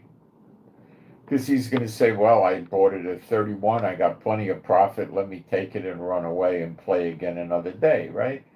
Okay, there's other people that are going to say when it hits 4,000, there's a frenzy going on. So they're going to put a buy order in when it hits $4,025 or something, or $4,005 to buy it. See how the market's going to get made? So there's guys that are going to be selling to take their profits, and others are going to say, this is going to go to 10,000, I want to buy it. And they're probably not wrong. What would life be like at $5,000 an ounce gold? Well, the jewelry industry is basically not an industry anymore. What industry? You know, who's going to want to buy a ring that has an ounce of gold in it, and you got to spend $5,000 for the ring? An ounce of gold is nothing. That's like a little wedding band or something, right? And, you know, I guess that's about an ounce or a half ounce maybe. So, I mean, you're looking at, you know, maybe it's a half ounce, a tiny little thin wedding band, but any kind of a ring is gold in it. So you're talking about $5,000 off the top with no profit, no workman, just for that. Then you're going to put a stone in it or something, right? See what I'm saying? Who's going to go? Who's going to buy it? Who's going to want to buy a Rolex President, which has over 4 ounces of gold in it? It's 18 karat gold, so it's not 100% gold, but it's about 4.5 ounces. So you're looking at 5,000 times 4. You know, you're looking at probably about $18,000 worth of gold. You know, Rolex's idea on that is going to be $50,000. They never made that watch in stainless steel. They wanted to preserve it as an elitist watch. I'll bet you they do it in the future. they'll make it in stainless steel for $23,000, and they use a very nice stainless steel. It's called a 904. Its polish is very, very high. It's corrosion resistant. It's a really nice stainless steel. It's a practical, metal for that. But who the heck wants to buy 20-something thousand dollar watch in stainless steel? See what I'm saying? But what happens when it goes to 7,500? So your 4 ounces of gold on the Rolex President is now $30,000 roughly. So they're going to want about 70,000 for the watch. See, it's nuts, right? During the Vietnam War, they were selling these watches, Rolex Presidents in 18 karat gold, for $2,500. That was it. In the 70s, they were like 77, 78. They were $5,000.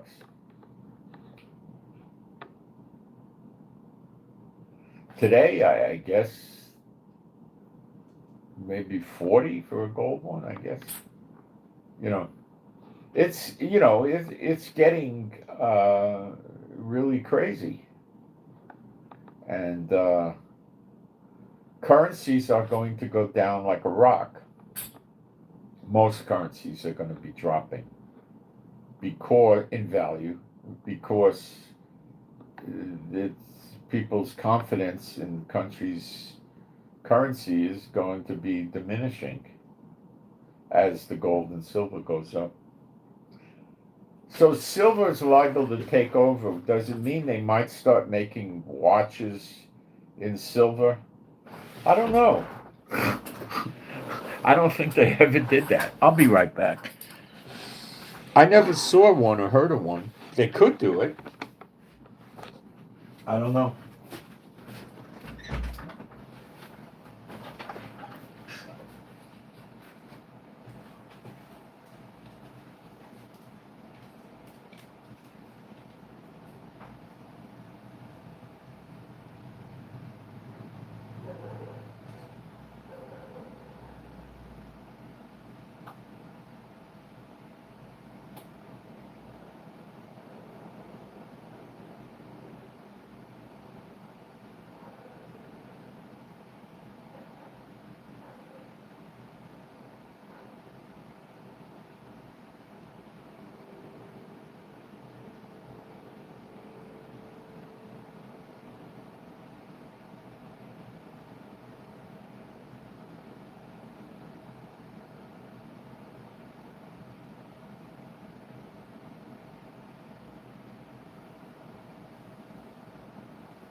What we're going to see, I think we've already started, is a lot of counterfeit gold.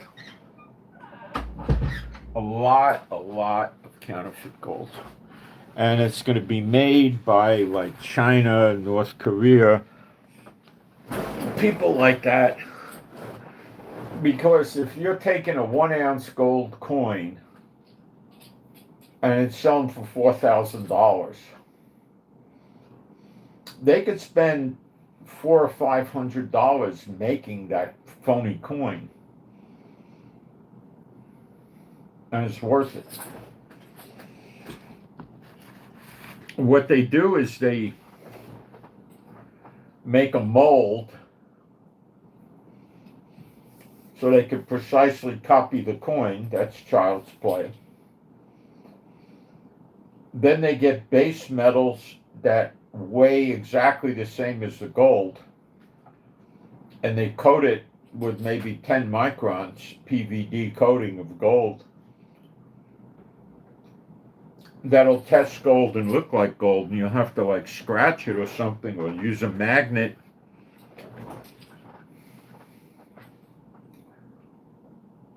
If you weigh the gold, you put it inside one of these wooden or plastic cases that have the exact dimensions and elevation height of the coin, and you feel it flush with the plastic device that has the shape of the gold, and you weigh it.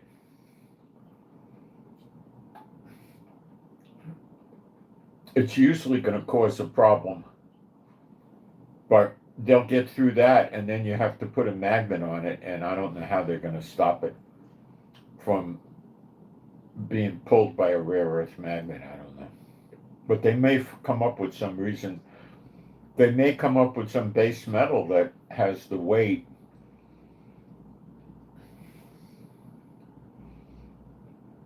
that won't attract a magnet, but I don't know if there is a metal like that. I have no idea.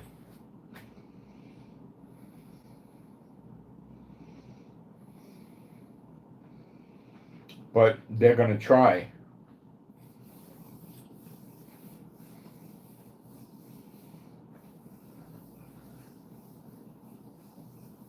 Which is another reason to look for silver, because you can't spend a lot of money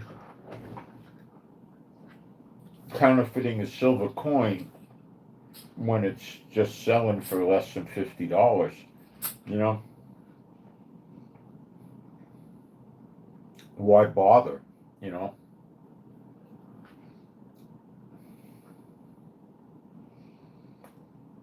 You can buy old silver coins that are basically dimes and quarters and half dollars and silver dollars that show wear from being in circulation. And that is very difficult to reproduce.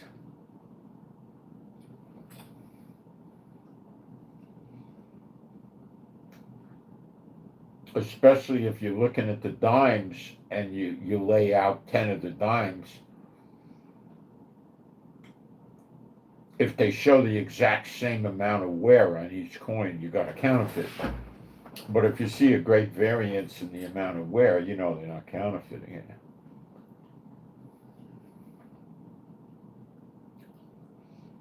There's going to be a ton of counterfeit gold out there. If gold goes to $5,000, even more. But there's a limit to it. If you got the width of the coin right, you got the roundness of the coin right, the coin looks right, then you weigh it. It's very hard to get the weight right, and then you put a magnet on it. I don't know how they can do it.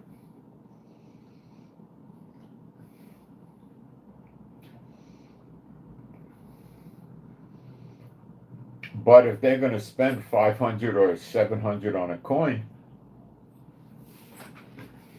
no telling what they could do. If they PVD coat it with 10 microns and they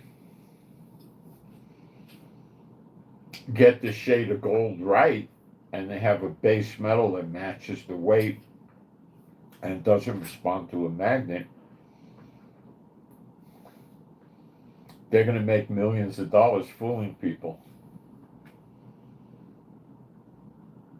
Because then the next step would be to scratch the coin, which may become the normal standard. where you take a knife and you just press down hard on the thing and you cut it to see if it shows gold. You don't have to, go deep or anything like that.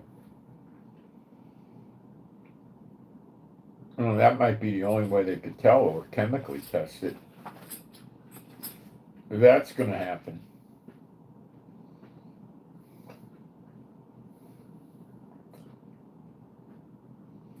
So when the gas goes up, what's going to happen to the cruise industry? A cruise ship burns a gallon of gasoline about every 5 feet, 10 feet. You got the idea? So you quadruple the price of gasoline, and the cruise ship's going to have to run the prices up. And the economy's getting bad. The transportation to the cruise ship, the airplane or the driving's going to go up. The cost of the food on the cruise ship is going to go up. And you're not going to have a lot of people going. The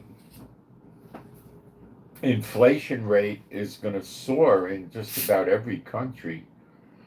I think every country, because everything is going to go up in price.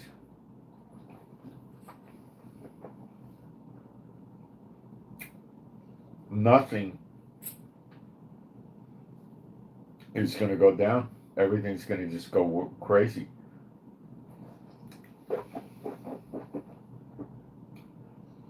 A dozen eggs will go up 18 cents, 22 cents, right? A loaf of bread will go up 12 cents, 18 cents, right? A pound of oranges will go up 10, 15 cents. You getting the idea? Everything in the store is going up 10, 15, 20 cents. Everything.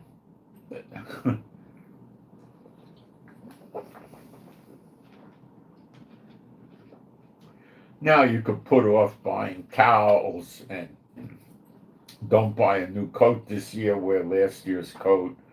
Don't buy jeans, wear your old jeans, wear your old sneakers, all that. Okay, great. Now the retailers are going to start going out of business. You see, it's wrecking the economy. So what is Trump trying to do about this? I don't think he's trying to do anything about it. I don't know if he knows what can be done about it. I'm not so sure. He thinks America's going to sustain probably, and the other countries will fall apart, and then America will wind up better off than it ever was. It's just... Let's look at the American dollar, give us an idea how bad things are. To do that, we go to a place called xe.com. That's the place to go. XE. Okay, so now we'll put in $1 US and we'll run it up. Well, let's see the Israeli shekel just for the hay of it. Israeli shekel is, the dollar is buying fewer and fewer Israeli shekels. So the Israeli shekel is quite strong against the dollar. The dollar buys 3.29. When the shekel was strong, it would buy 4. So the dollar is noticeably down. Okay, let's take a look at other currencies. Let's try the euro.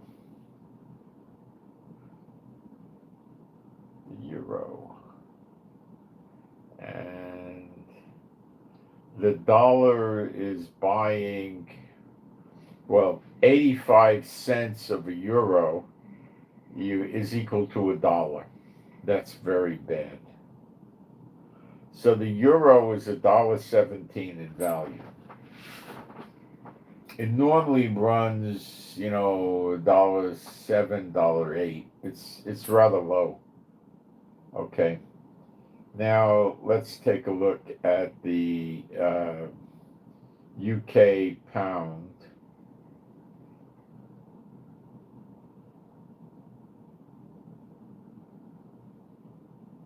No, I think it's BP. Let me try that. British pound.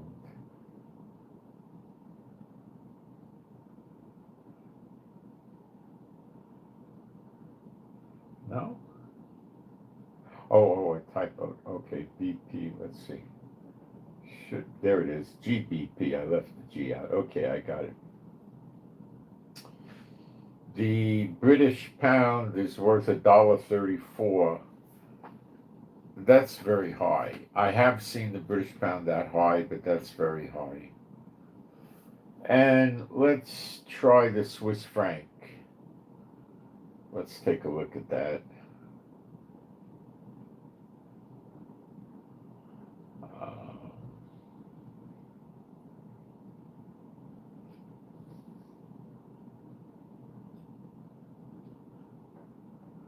CHF. Okay, this is crazy. The Swiss franc is worth $1.25. Not that long ago, it was around par with the U.S. dollar, $1, $1.02.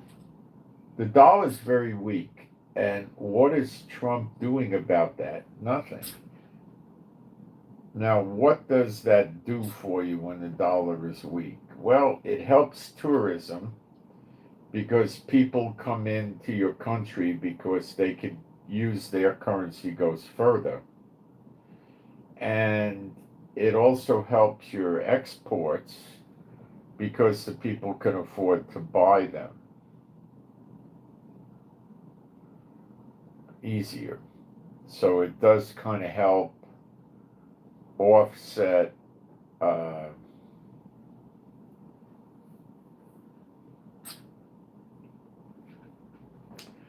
tariffs to some extent. But it's not a very healthy game for the Americans. It's a bad game. But he doesn't care. He's worried about the guys that own the factories that hire 2, 3, 4, 5,000 people. You know, these are the people he's worried about. The worker drones, they don't care about them. They're not important to him. So the airlines are going to have a bad time. They're going to initially take a lot of aircraft and park them because once this Iran shuts the straits, because the airfares are going to be so high, people aren't going to be flying that much. People that got to fly are going to fly. People that got money that don't care, you know, they're making $190,000 a year. They don't care if they don't fly every week. You know, they want to take their vacation anyway. And instead of spending, you know, for the family $7,000 for tickets, they spend $12,000. They don't care. They're going to go anyway. You know, but there's not that many people like that. So they're going to have fewer flights, and the rates are going to be high, and people are still going to fly, but not that much. What about people driving? Well, if you're paying, you know, $8 a gallon, you're not going to be driving that much either. Life's going to change. The car industry is going to tank. The only thing that's going to keep the car industry going is selling cars that get 50, 60 miles a gallon. If they could make, look, in the I had a 19, I think it was a 1980 or 79 Volkswagen Rabbit diesel. It got 56 miles a gallon on diesel. It had a stick shift. It had a 3-speed or 4-speed. I think it had a 4-speed. And I had no air conditioner in it. I had a sunroof. And I was able to get it to go up and down the hills in San Francisco, but I didn't like it. I liked staying off the big hills with that car. So it was very economical. And after I drove the car hard for about 2.5 years, it was getting about 49 a gallon. It dropped down from 56. So they could make a car easily that pulls 50, 60 miles a gallon. And that would help a lot with the price of gas. When I had that car, I was living a lot of the time I was commuting to Silicon Valley, but when I stopped commuting, I didn't work there anymore. I would fill it up every 6 or 8 weeks. And it was a 10 or 12 gallon tank, something like that, 10-gallon tank. That's all I just used it to go around town. I didn't go anywhere with it very often. So it was so economical, and it was easy to park. I was able to park, there's in between driveways, there'd be a spot where you could park, but most cars wouldn't fit. This one would. So it was easy for me to find parking. I didn't have a big problem doing that. And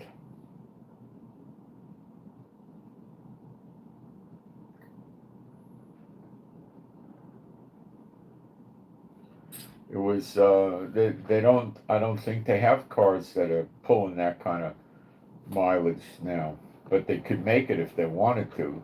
So the high mileage cars are what the car companies could use to bail themselves out. Now, in addition to the high prices, there might be shortages, or they may try for gas rationing. Like they did that, I remember, in California around 1979 or 80, around there. What did they do? Your license plate ended in a number, not a letter. And if that last number was an odd number, like 3579, you could buy gas on Monday. And if it was an even number, you could buy gas on Tuesday, and it went like that. And then there were people that had exceptions to that, like if you got a FEMA card because you were a nurse or a doctor or a pharmacist, a fireman or an ambulance driver or law enforcement or corrections, or you work for a government in a key position and blah, blah, blah. You got a FEMA card, and then you could show that to the gas station, and they'd let you buy gas any day you wanted. So if you had a friend that had a FEMA card, they could go and buy gas for you, stuff like that. If you had a friend that was a policeman, they could buy it, and that's what went on, So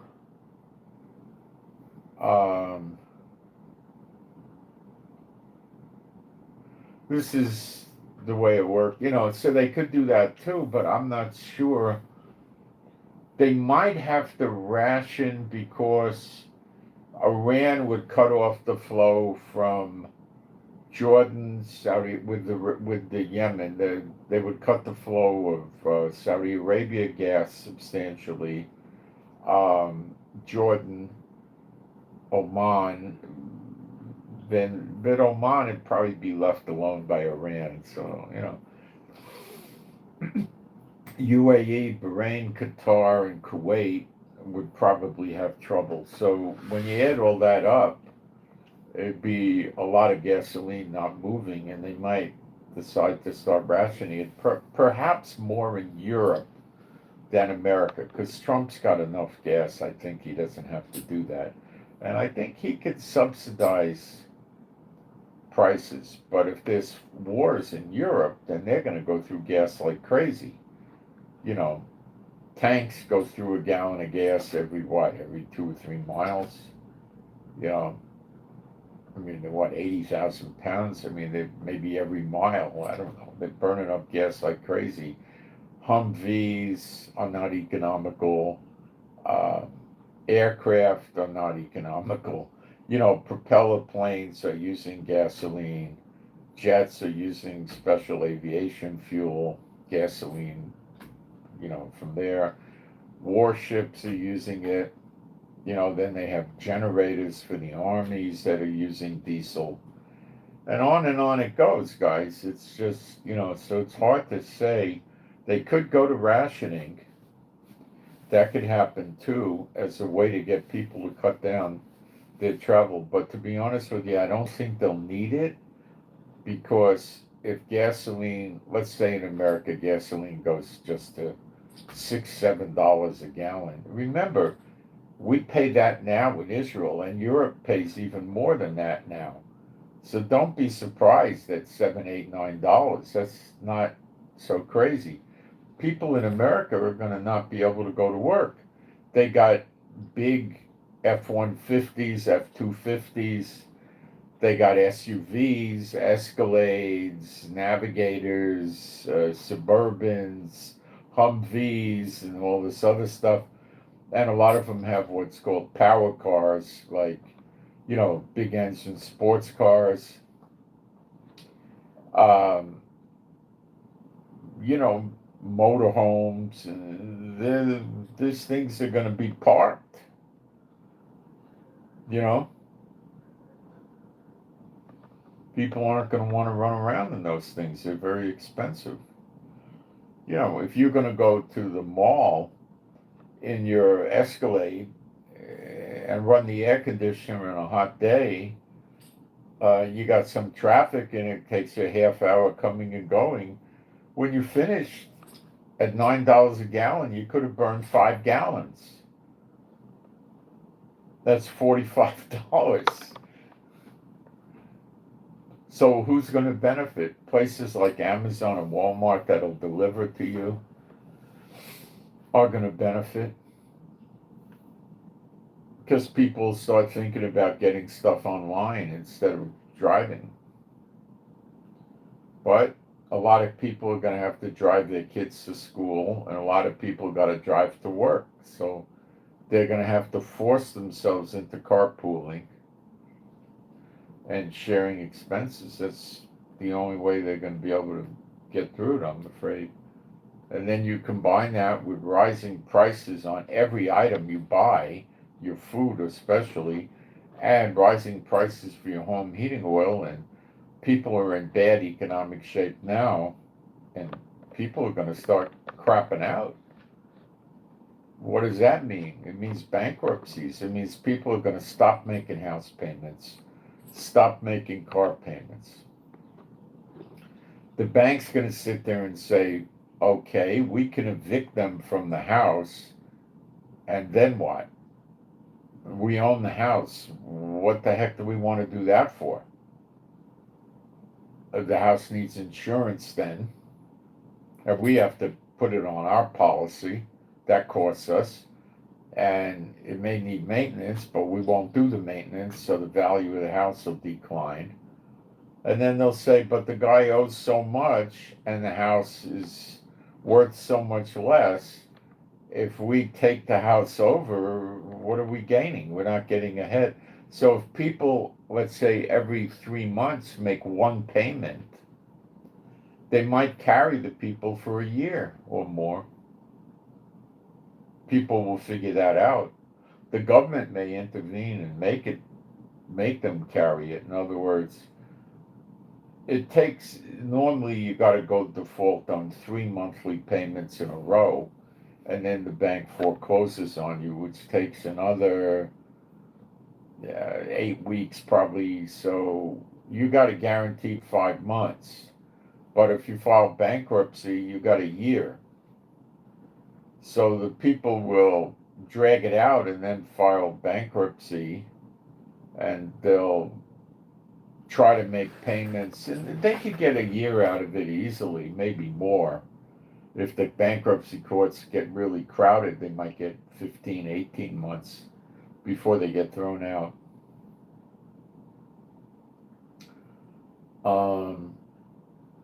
But the bank may not evict them out. The bank might just take the title over and not evict them. The bank may tell them, why don't you rent your house from us now, or something like that. I don't know. Then you got the cars. So what are they going to do with your car? If your car gets 12 miles a gallon and gas is $9, why do they want to repossess your car? What are they going to do with your car? Nobody's going to buy it. I mean, you're looking at, let's say, a Cadillac Escalade that's a year old with a great big honking engine, right? And let's say the car now is worth, $43,000, because these things are $100,000 new. So let's say it's worth 43 or 50, let's say. It may go down to 15,000, like this, boom. So people might say, well, I don't drive that much. I could have myself a nice car. Let me buy the Escalade, because I only drive, 200 miles a month. So, you see, for people like that, like, what do? Well, they drive to the mall, they drive to the supermarket, they drive to the movie theater. They're taking trips that are probably typically under 10 miles each way, that they don't go anywhere. They drive to the gym, so maybe they drive 300 miles, 400 miles a month. There's a lot of people like that. So they buy the Escalade, cheap. Otherwise, they repossess the car and they're going to be sitting on inventory. Nobody's going to buy it. So you see there's a conundrum here for what do the banks do with the repossessing the cars, the houses, and then it's a very secondary thing, the boats and the airplanes, because these guys are going to go down too, because the people that own the supermarkets and the stores, a lot of retail is going to go down because people don't have discretionary income. What does that mean? It means their income is going towards the electric bill, the water bill, the gas bill, the heating gas, the gasoline for the car, taxes for the car, taxes for the house if they own the house, mortgage payments or rent, health insurance, what else? Food, and the internet and the cable TV, and that's where it ends. That's the end of their money. And they're going to start living on their credit cards. But the credit card companies are going to see this. And they run studies on this.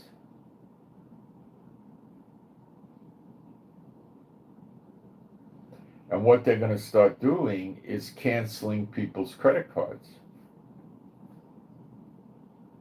or reducing their line of credit. So somebody's got $20,000 on their credit card, and they normally spend $200, $300 a month on their credit card.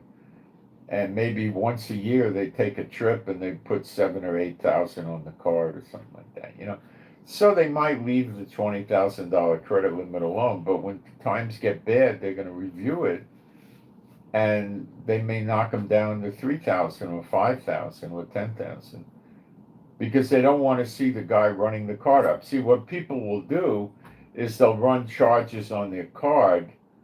They're usually running $200-300 a month on the card, and they pay the whole thing off, or they pay half of it or something. Now they're running $1,500 on the card, and they're paying $150 of it every month, and it keekeeps climbing. So they're going to look at a person like that and see a collision coming, and cut their credit limit down to whatever they have borrowed. So if they owe $9,000 on the credit card, all of a sudden they're going to find out their credit limit is $9,000, and they don't have any open credit anymore. And so people are going to stop making payments on their credit cards. They're not going to make student loan payments. If you stop making payments on your credit card, what can they do to you? They can sue you and get a judgment against you, and then execute that judgment against your house, maybe take your car away. But taking your car away is very difficult to do unless you own it free and clear. If you're making payments on your car as a lease, it's not your car, it's a rental. They can't touch it. You can't take a leased car away at all. If you're making payments on the car, they could conceivably get you to, to push a forced sale on the car. That would probably go to auction, and if it's sold at a certain amount of money where the car could be paid off and then some more, they could get some, but it would cost them. It's probably never going to happen because the car values will be down so bad. They're not going to bother with legal fees on that. So they could put a lien on your house, even if you have no equity. And they could eventually try to force your house from being sold. But again, they're doing this to so many hundreds of thousands of people. They can't run around starting to accumulate, $4,000 or $5,000 legal bills with lawyers to get all these maneuvers done when it's not going to bear fruit. They'll go broke. So they'll do not much. They might try to run you through the small claims court because they could do that without a lawyer. Just have a clerk do it. And they could, but then they get a judgment. What do they do with it? Chances are they'll just ruin your credit. Now, if you got, you owe them $45,000 or $50,000, then they're going to dig down and try to get something out of you. But most people, it's less than $10,000 on a particular credit card. So anyway, things are going to get bad. Good old Trump. Can they stop Iran from closing the straits? Yes. How does that work? Well, they bomb the daylights out of Iran. That's how that works. And they destroy Iran. And that's what it says in Jeremiah 49 with Elam, which is Iran and Iraq. And that's what they can do. And that might be why there's a meeting today with 800 generals and admirals. I don't know if that meeting is really ever going to happen. And if it's real, I have no idea why they would do a crazy thing like this. I have no idea. Because they're putting themselves at great risk. If somebody attacks that meeting, all the brass of all the branches of the military would basically be dead or injured, and the military would be highly ineffective. I can't imagine why somebody would do something like this. The guy Hegseth used to be a TV announcer or something. I mean, this is the epitome of stupidity. And they asked Trump about this meeting initially, and Trump didn't even know what they were talking about. Hegseth did it without checking with Trump. And then to clean it up, Trump says he's going to the meeting. So Trump should show up at Quantico. So imagine having an opportunity to kill all the generals and admirals of the American military plus the president. That's today. Do I think it'll happen? Don't know. Somebody said that there is a Toyota hybrid, Toyota Camry hybrid that gets 80 miles per gallon. That would probably be part electric or something. So maybe the motor runs the electric part of it, but electric cars got to get plugged in for electricity, and they're very expensive to charge, I understand. And if you're going to have rising, gasoline prices soaring, you're going to have electricity going up in many areas. and that's going to make charging the car more expensive. So if the Camry has an electric engine with a battery and a gasoline engine, and your gasoline engine charges the electric engine, and then it kicks into gear, and you don't have to go plug it in to charge it, then you got a real winner at 80 miles a gallon. But I don't know what the case is with that. I have no idea. They're also making power boats that run on solar. I never heard of a solar car. I imagine they'd love to get one, but I think the problem is that those solar panels would require more space than all you could do is put it on the hood of the car, put it on the roof of the car, and put it on the top of the trunk. And if it's a cloudy day and you're using the car in rain or snow, you're not going to charge, and you'd have to keep it clean. So if it was snowing, you'd have to wipe the snow off and dry it off with some kind of rag so it would be able to collect the solar if the sun came out. So you could take a trip with a solar powered car on a nasty day, and then you're stranded. You have no power. See, that's one of the reasons why they probably never made it.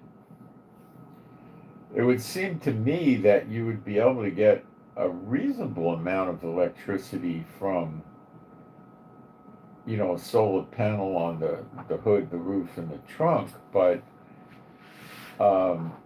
then again, you're hauling in the car very large, heavy batteries that you're charging, so I don't know. I think there are people that have taken mobile homes. Now you're talking about something that's 40 feet long, and they put solar panels on the roof of that, and now that's a horse of another color. You're getting much more solar in that. But again, it's, that might be just to not power the motor. They might be doing that just to charge batteries to run the living quarters inside the motor home, such as the lights, the microwave, the television, the air conditioning, the this, the that, the other, whatever you're running, so you don't have to turn the generator on and burn gasoline. Now, I could see that, but I don't think it's going to power the engine. I don't believe it does that. Now, they do have solar boats, but again, you got the same problem. If your batteries run down and you're at sea, you're stuck until the sun comes out. But they usually put that on a sail vessel, so you have sail capability. Now they're doing another one with a wind turbine on boats, and they put several wind turbines on a boat. Usually, I believe it's a sailboat. It'd be a lot safer on a sailboat, and there's pretty much most of the time some kind of wind on the water. It's pretty unusual. You can be on the water and all of a sudden you're there and there's no wind at all, and that's when sailboats use their engine. So it does happen, but the wind turbine is just basically turning and charging the battery, and so you can use the solar on the boat quite easily to charge your living quarters, but when the solar runs out, you just flip on your generator, carrying a lot of gas with you in a tank, and your generator runs your living quarters in the boat. It's kind of a rough thing to do. I don't believe you could run a large boat, like a 50-foot boat with solar panels, because the motors are so powerful in that, and the batteries would,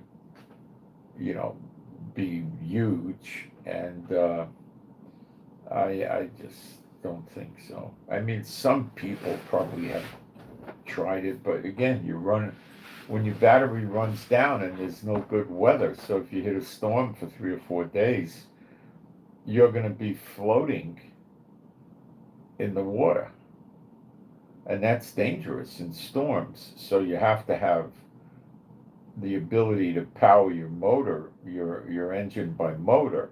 So you can't really have an engine that's going to run by gasoline and solar. I maybe you can switch one off and I don't know, but it's not really highly developed yet.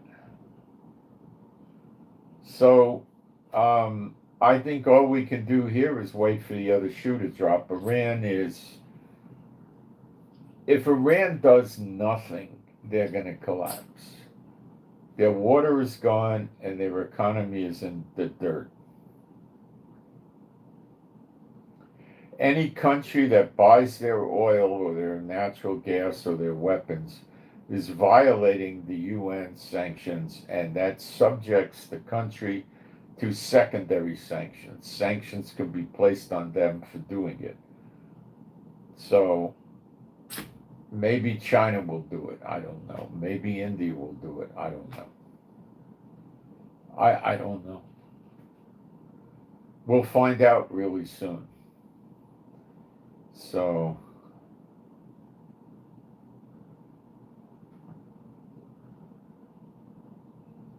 listen, the days are short and it's coming. You're going to see Elijah in Jerusalem pretty soon. You'll see Enoch there, the two witnesses. Apostle John will come out wherever he is in Israel. He'll start popping up. The anointed prince, maybe not so soon, maybe. And you'll see a lot of stuff start happening, okay? The countries are turning against Israel more and more. This thing with Gaza is most likely not going to be a peace plan. Israel's going to have to go crush them, and it's going to cause the Arab nations to go nuts. And they're going to want to come against Israel. And if there's an attack on Iran, the Arab nations are going to go double nuts because they're going to be thinking that America and Israel are attacking Iran. And when they finish attacking Iran, they'll attack any other Arab country that doesn't, pay homage to America.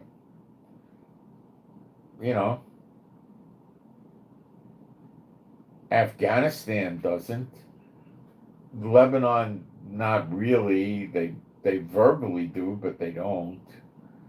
Syria, yeah, but not, again, verbally, but he still goes after Christians and Jews and stuff. Yemen, they don't pay attention to America. They attack shipping. Saudi Arabia, pretty much. Jordan, pretty much, they pay attention. Iraq, no, they don't pay attention to America. Turkey, more than you think they pay attention. Egypt, more than you think they pay attention. UAE, yes. Oman, yes. Bahrain, Qatar, yeah. Kuwait, yeah. But,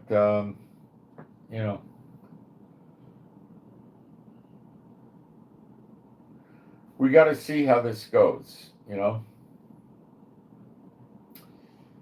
Is there a chance that Iran's not going to shut the Straits of Hormuz and just sit there and shrivel up on the vine? I don't think so. Iran's got nowhere to go but down. Their water is going, which means the crops and the agricultural animals are going to go. And their economy is in the toilet, and they just lost access to the SWIFT banking. And their sales of goods have to be diminished. What do they do? I mean, they could just continue and play the I hope game. But if they were going to do that, it would have been easier for them to just agree to the nuclear demands being made on them, and none of this would have happened. So they're not interested in doing that.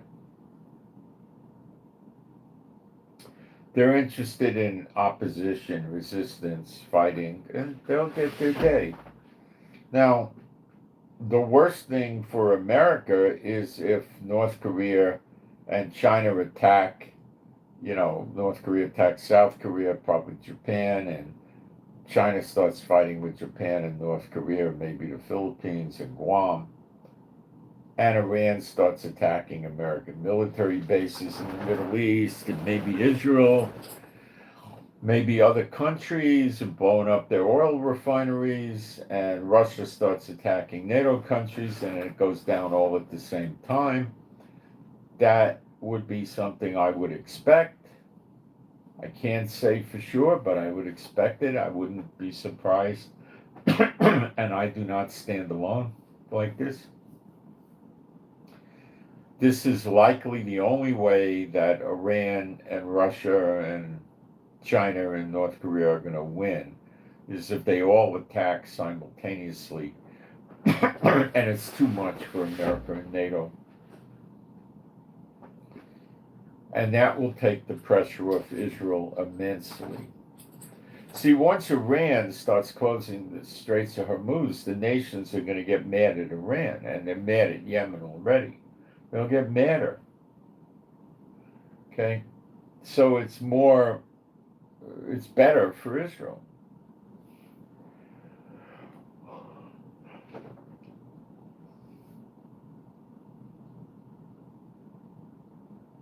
And when the nations are fighting each other, well, they're not fighting Israel. So then Israel could clean up in Gaza. The prophetic end of Gaza is kaput for them. Some are going to get saved and come to Jehovah, and the rest of them are going to get cut off. That's how they end.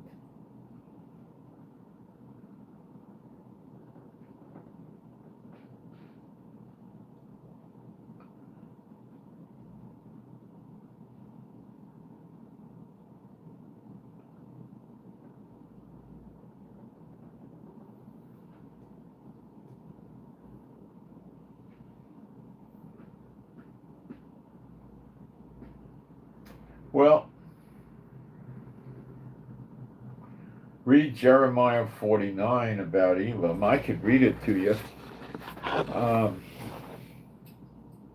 It's towards the end of Jeremiah 49. And remember, it likely applies to Iraq and maybe even a small piece of Syria. Let me get in here. And Yemen is Edom, and it gets wiped out, and it's not inhabited anymore, so it's going to get plowed over.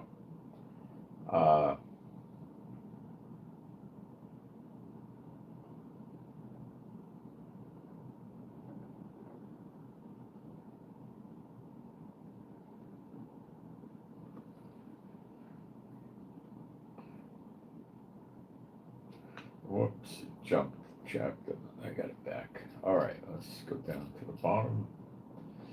Let me find it.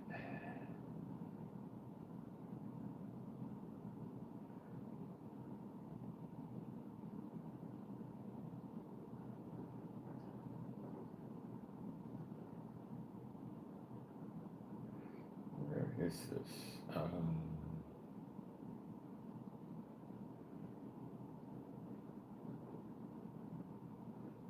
Must be lower.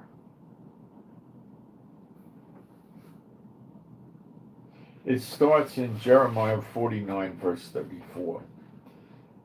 The word of Jehovah that came to Jeremiah, the prophet,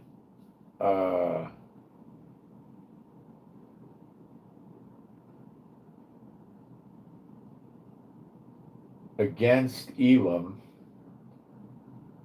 in the beginning of the reign of Zedekiah, king of Judah, saying, okay, so it wasn't necessarily for the days of Zedekiah, it was given to him a prophecy about the future, given to Jeremiah the prophet in the days of Zedekiah. Verse 35, thus saith Jehovah of armies, behold, I will break the bow of Elam, the chief of their might. Okay, what does a bow do? It launches an arrow. What is a missile? An arrow. What is a missile launcher? A bow. You got it? The missile launchers are gone. Not yet happened, but it will.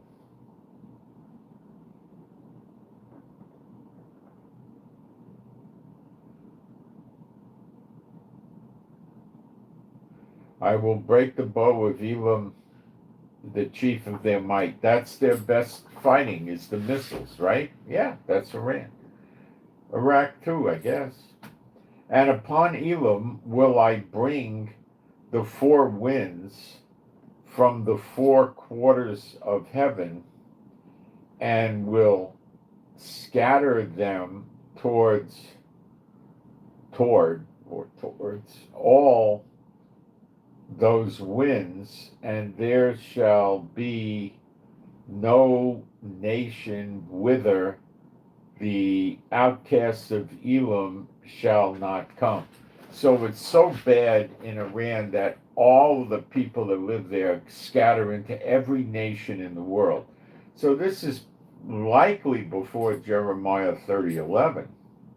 Well, there wouldn't be very many nations in the world left. And that's what happened to the Israelites.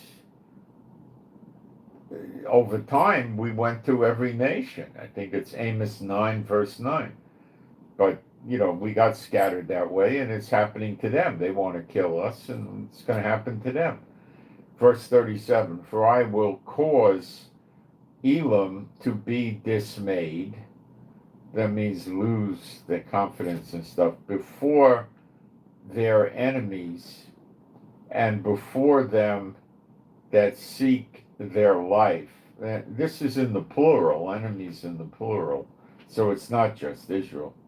And I will bring evil upon them, even my fierce anger, saith Jehovah, and I will send the sword after them till I have consumed them. So they got a problem, and it goes on, it says, I will set my throne in Elam. Well, that doesn't mean he's going to rule from Elam. It means he's going to judge them. Like Solomon sat on the throne, and they came before Solomon, and then he judged them, okay? And I will set my throne in Elam, and will destroy from thence the king and the princes, saith Jehovah. The king would be Khomeini.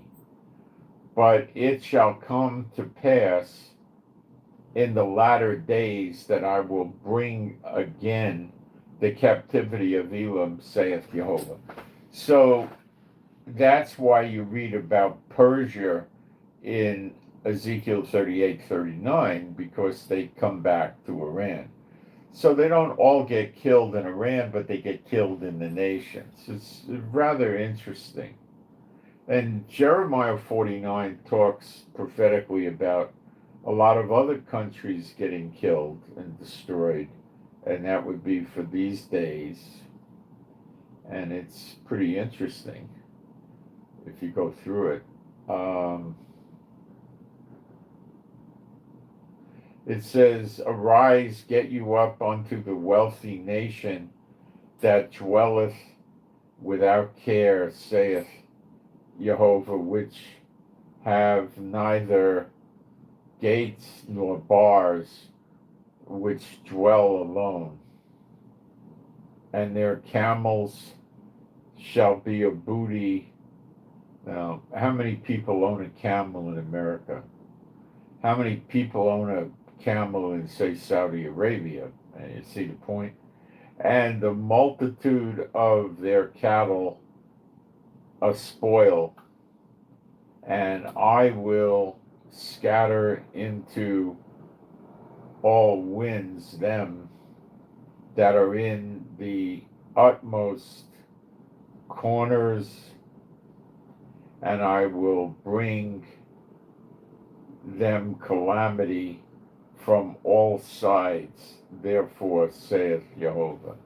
Well, it could be the UAE maybe, or Kuwait, but I don't know. It could be Saudi.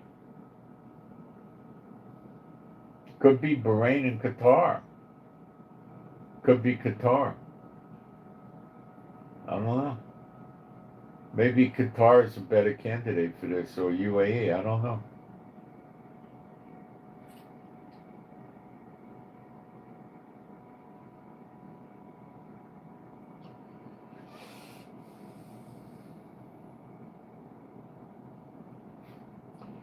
Then we got another one against Hazor.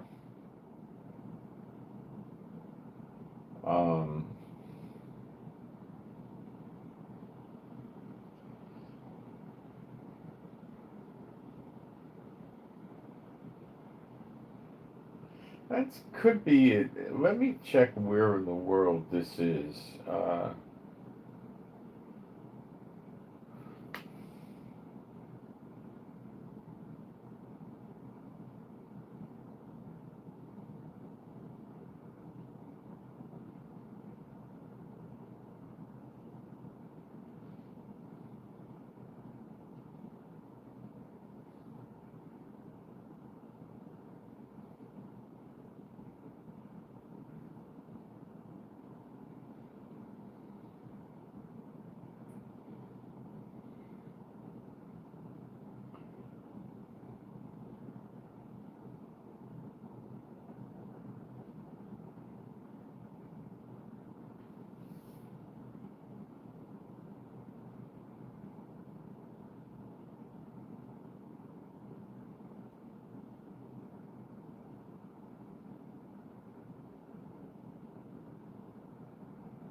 It's in the Golan Heights.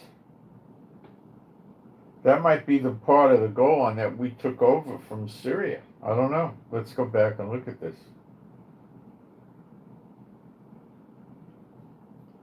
I think I was in verse 30.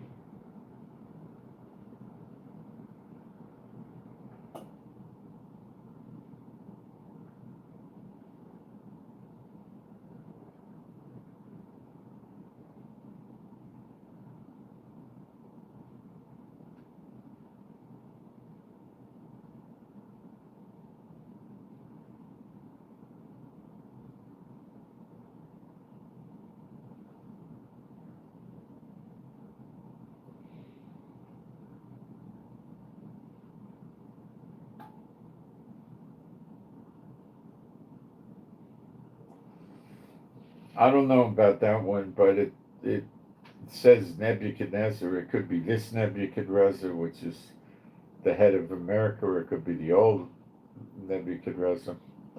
Then we got, hold on, let me check.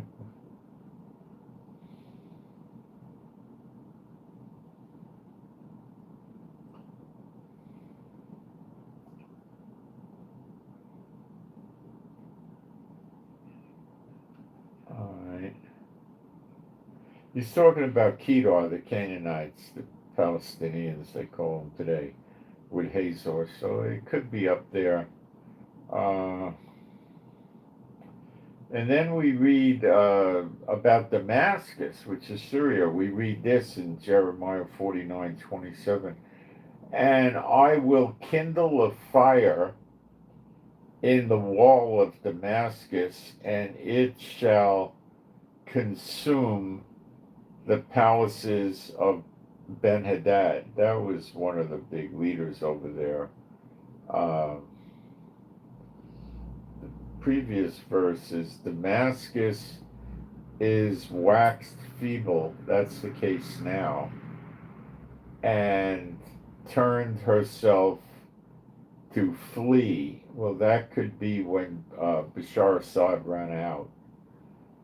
And fear hath seized on her, anguish and sorrow have taken her as a worrying woman in travail.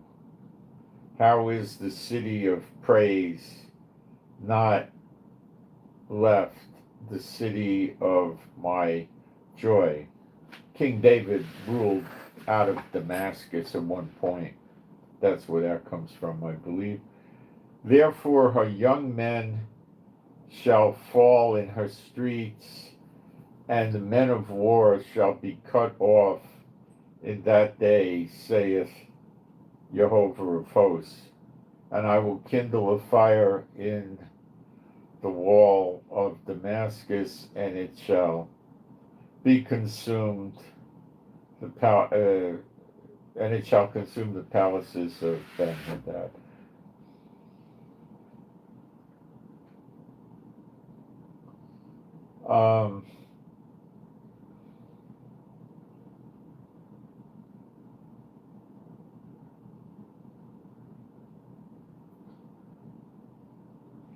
They had kings, Ben-Hadad, and they the name of the king. There was a name that was common to several kings of Syria.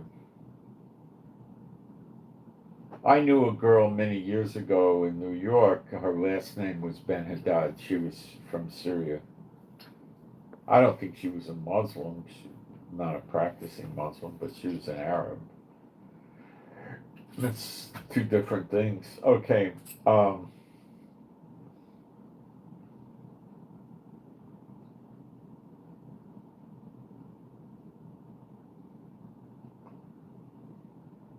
Well, it also talks here about Syria in verse 23.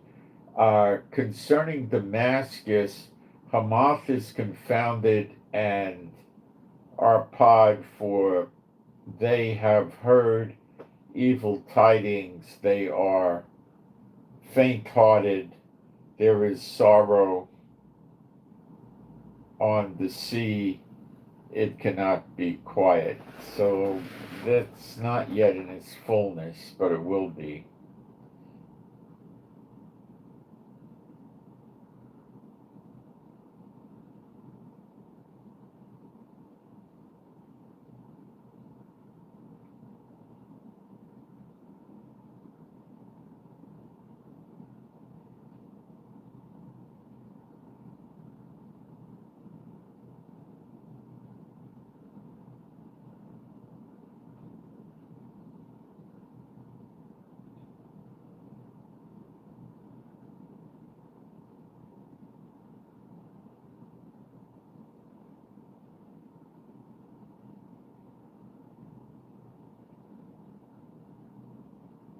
Now we're getting into Edom, which is Yemen.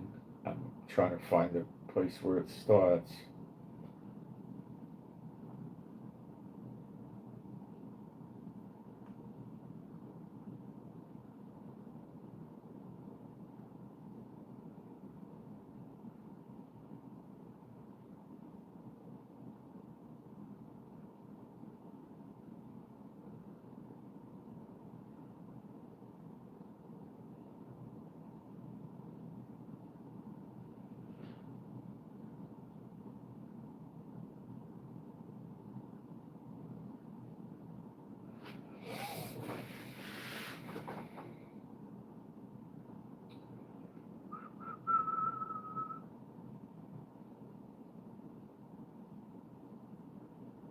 All right, it goes, we'll pick it up in verse 13, and it talks here about Bozrah, which is in Syria, which is Moab.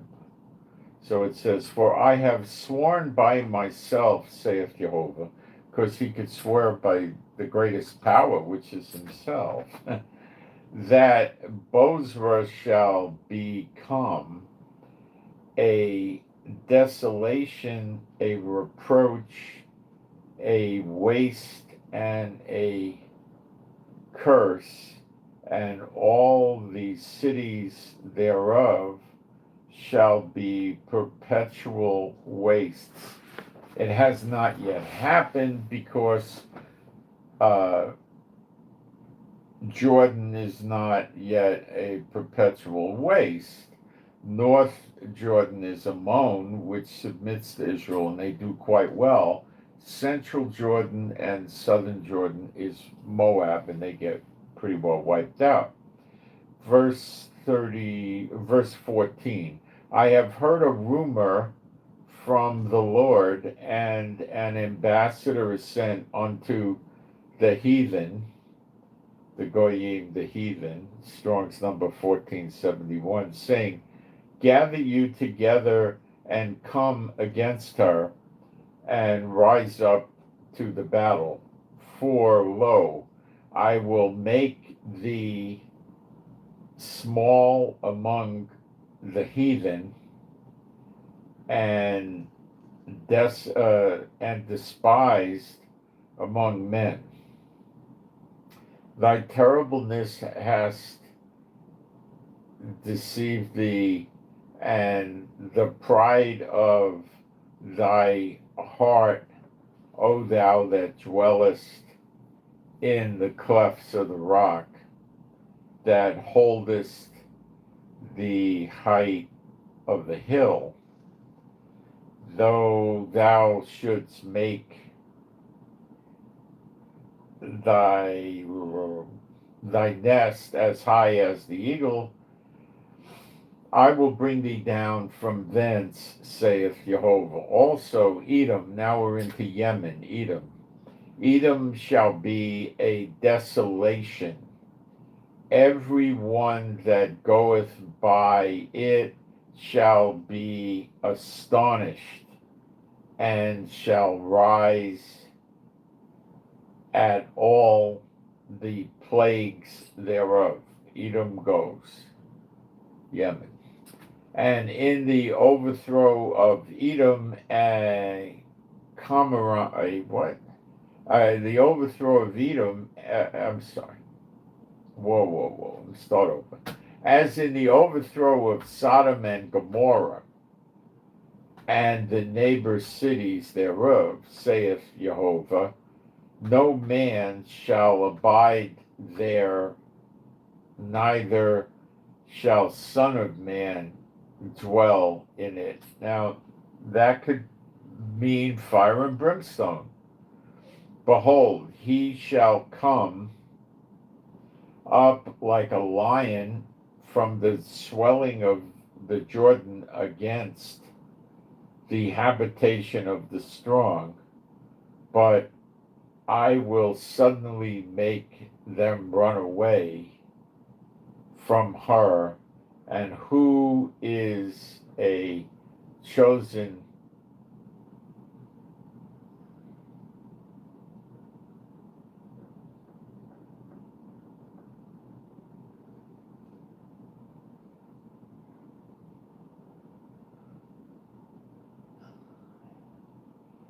and who is that shepherd that will stand before me?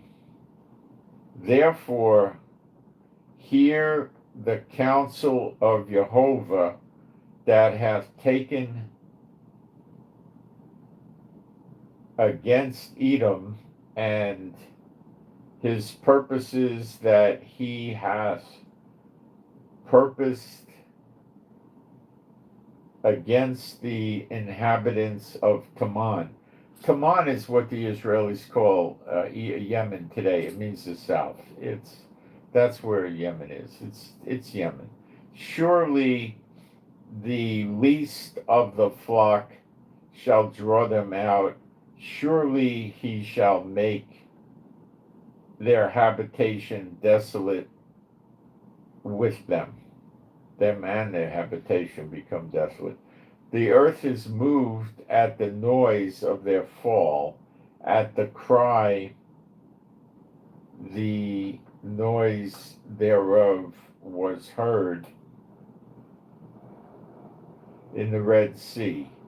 So if it's talking about the Red Sea, it's not America or anything like that, because America becomes a desolation. Behold, he shall come up and fly as the eagle and spread his wings over Bozrah, and in that day shall the heart of the mighty men of Edom be as the heart of a woman in her pains. Bozrah pertains to Edom. Okay? So they have a very dismal future. See, they don't study this. Some of the churches do talk about Jeremiah 49, but maybe 5% or 10% of them. Not much.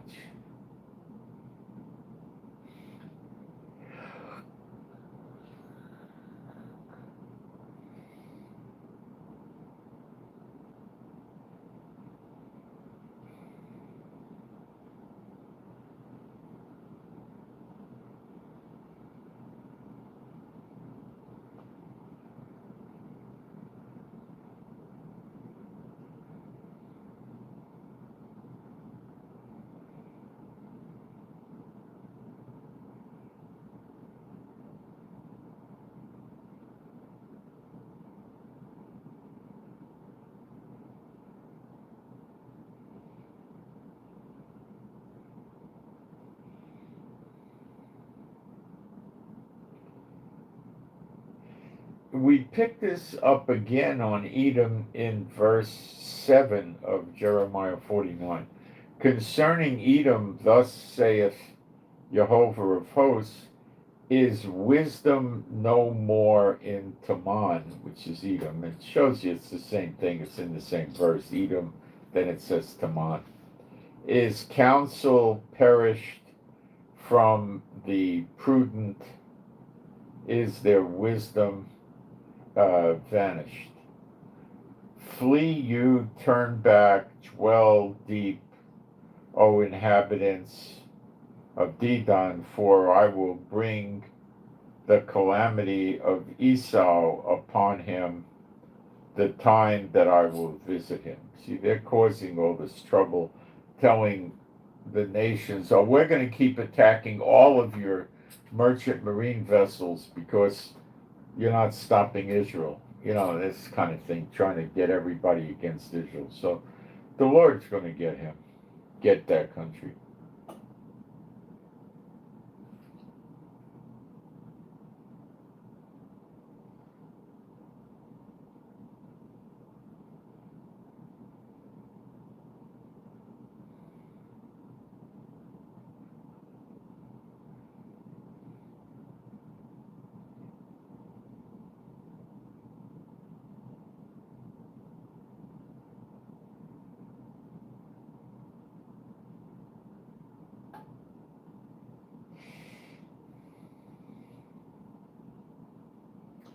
So it's a very important chapter, especially for today, and it shows you a lot of what's going to happen.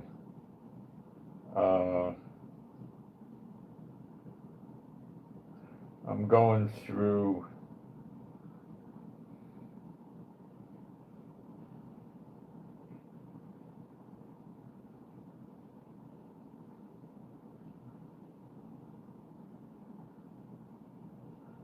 somebody said God took away Iran's water. Well, yes, and Iraq too.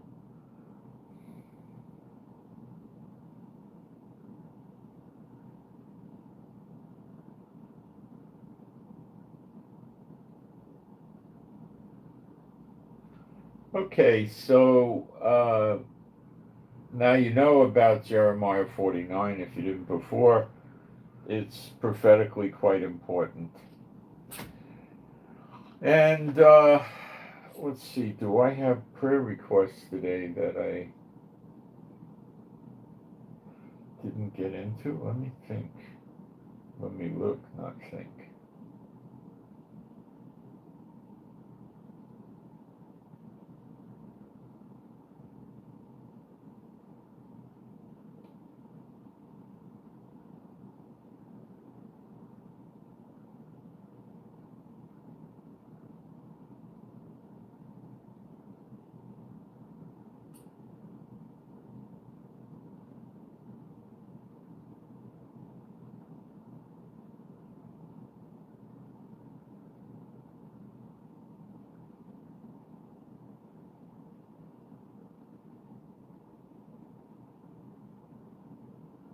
No, I don't think I have any prayer requests today. Okay. So, we'll do a closing prayer. My Heavenly Father, I pray for me and all the true believers and their households that listen to this channel and follow us. I pray that we all, including me and my wife, we all have your peace, safety, protection, joy, your healing and recuperative power would flow through us and would heal us up and we wouldn't get sick, ill, or hurt. I pray that we be happy, healthy, and whole, and safe and secure, and our animals and pets would be safe and secure, and happy, healthy, and whole. And we'd have strength, stamina, and endurance, and we'd have adequate finances to have an abundance. And I pray for us to have, your peace, safety, and protection, and joy, and calm, and the Holy Spirit be poured out on us, and we have the gifts of the Spirit, and we stay joyful, and we know that all these things mean we're coming closer and closer to redemption with everlasting life and living in Israel, and we welcome this. We don't run from it. We know what you're going to do, and we trust you, and we welcome what's coming. We're not fearful of it. Fear not, I am with you, he says to Israel. If you're a true believer, you're in Israel. Fear not, I am with you. What are you worried about? Don't let this stuff bother you. It's not going to go against you. It's going to go against the nations. Okay? He's a great God. He has so much more power than most people realize. They don't know. Okay? So it's good. I know you don't think so, maybe, but all things work to good for those that love the Lord. And this is one of all things. So pray for better videos and pray for the peace of Yerushalayim. And I pray for all these things, B'Shem Yeshua HaMashiach, and you can agree with me, even if it's a video, and we'll make this better by doing that. And I send my shalom to all those who love Yeshua HaMashiach. I hope you got something out of this. And I'm out. And I went over my time limit today, boy. Okay, I'm out.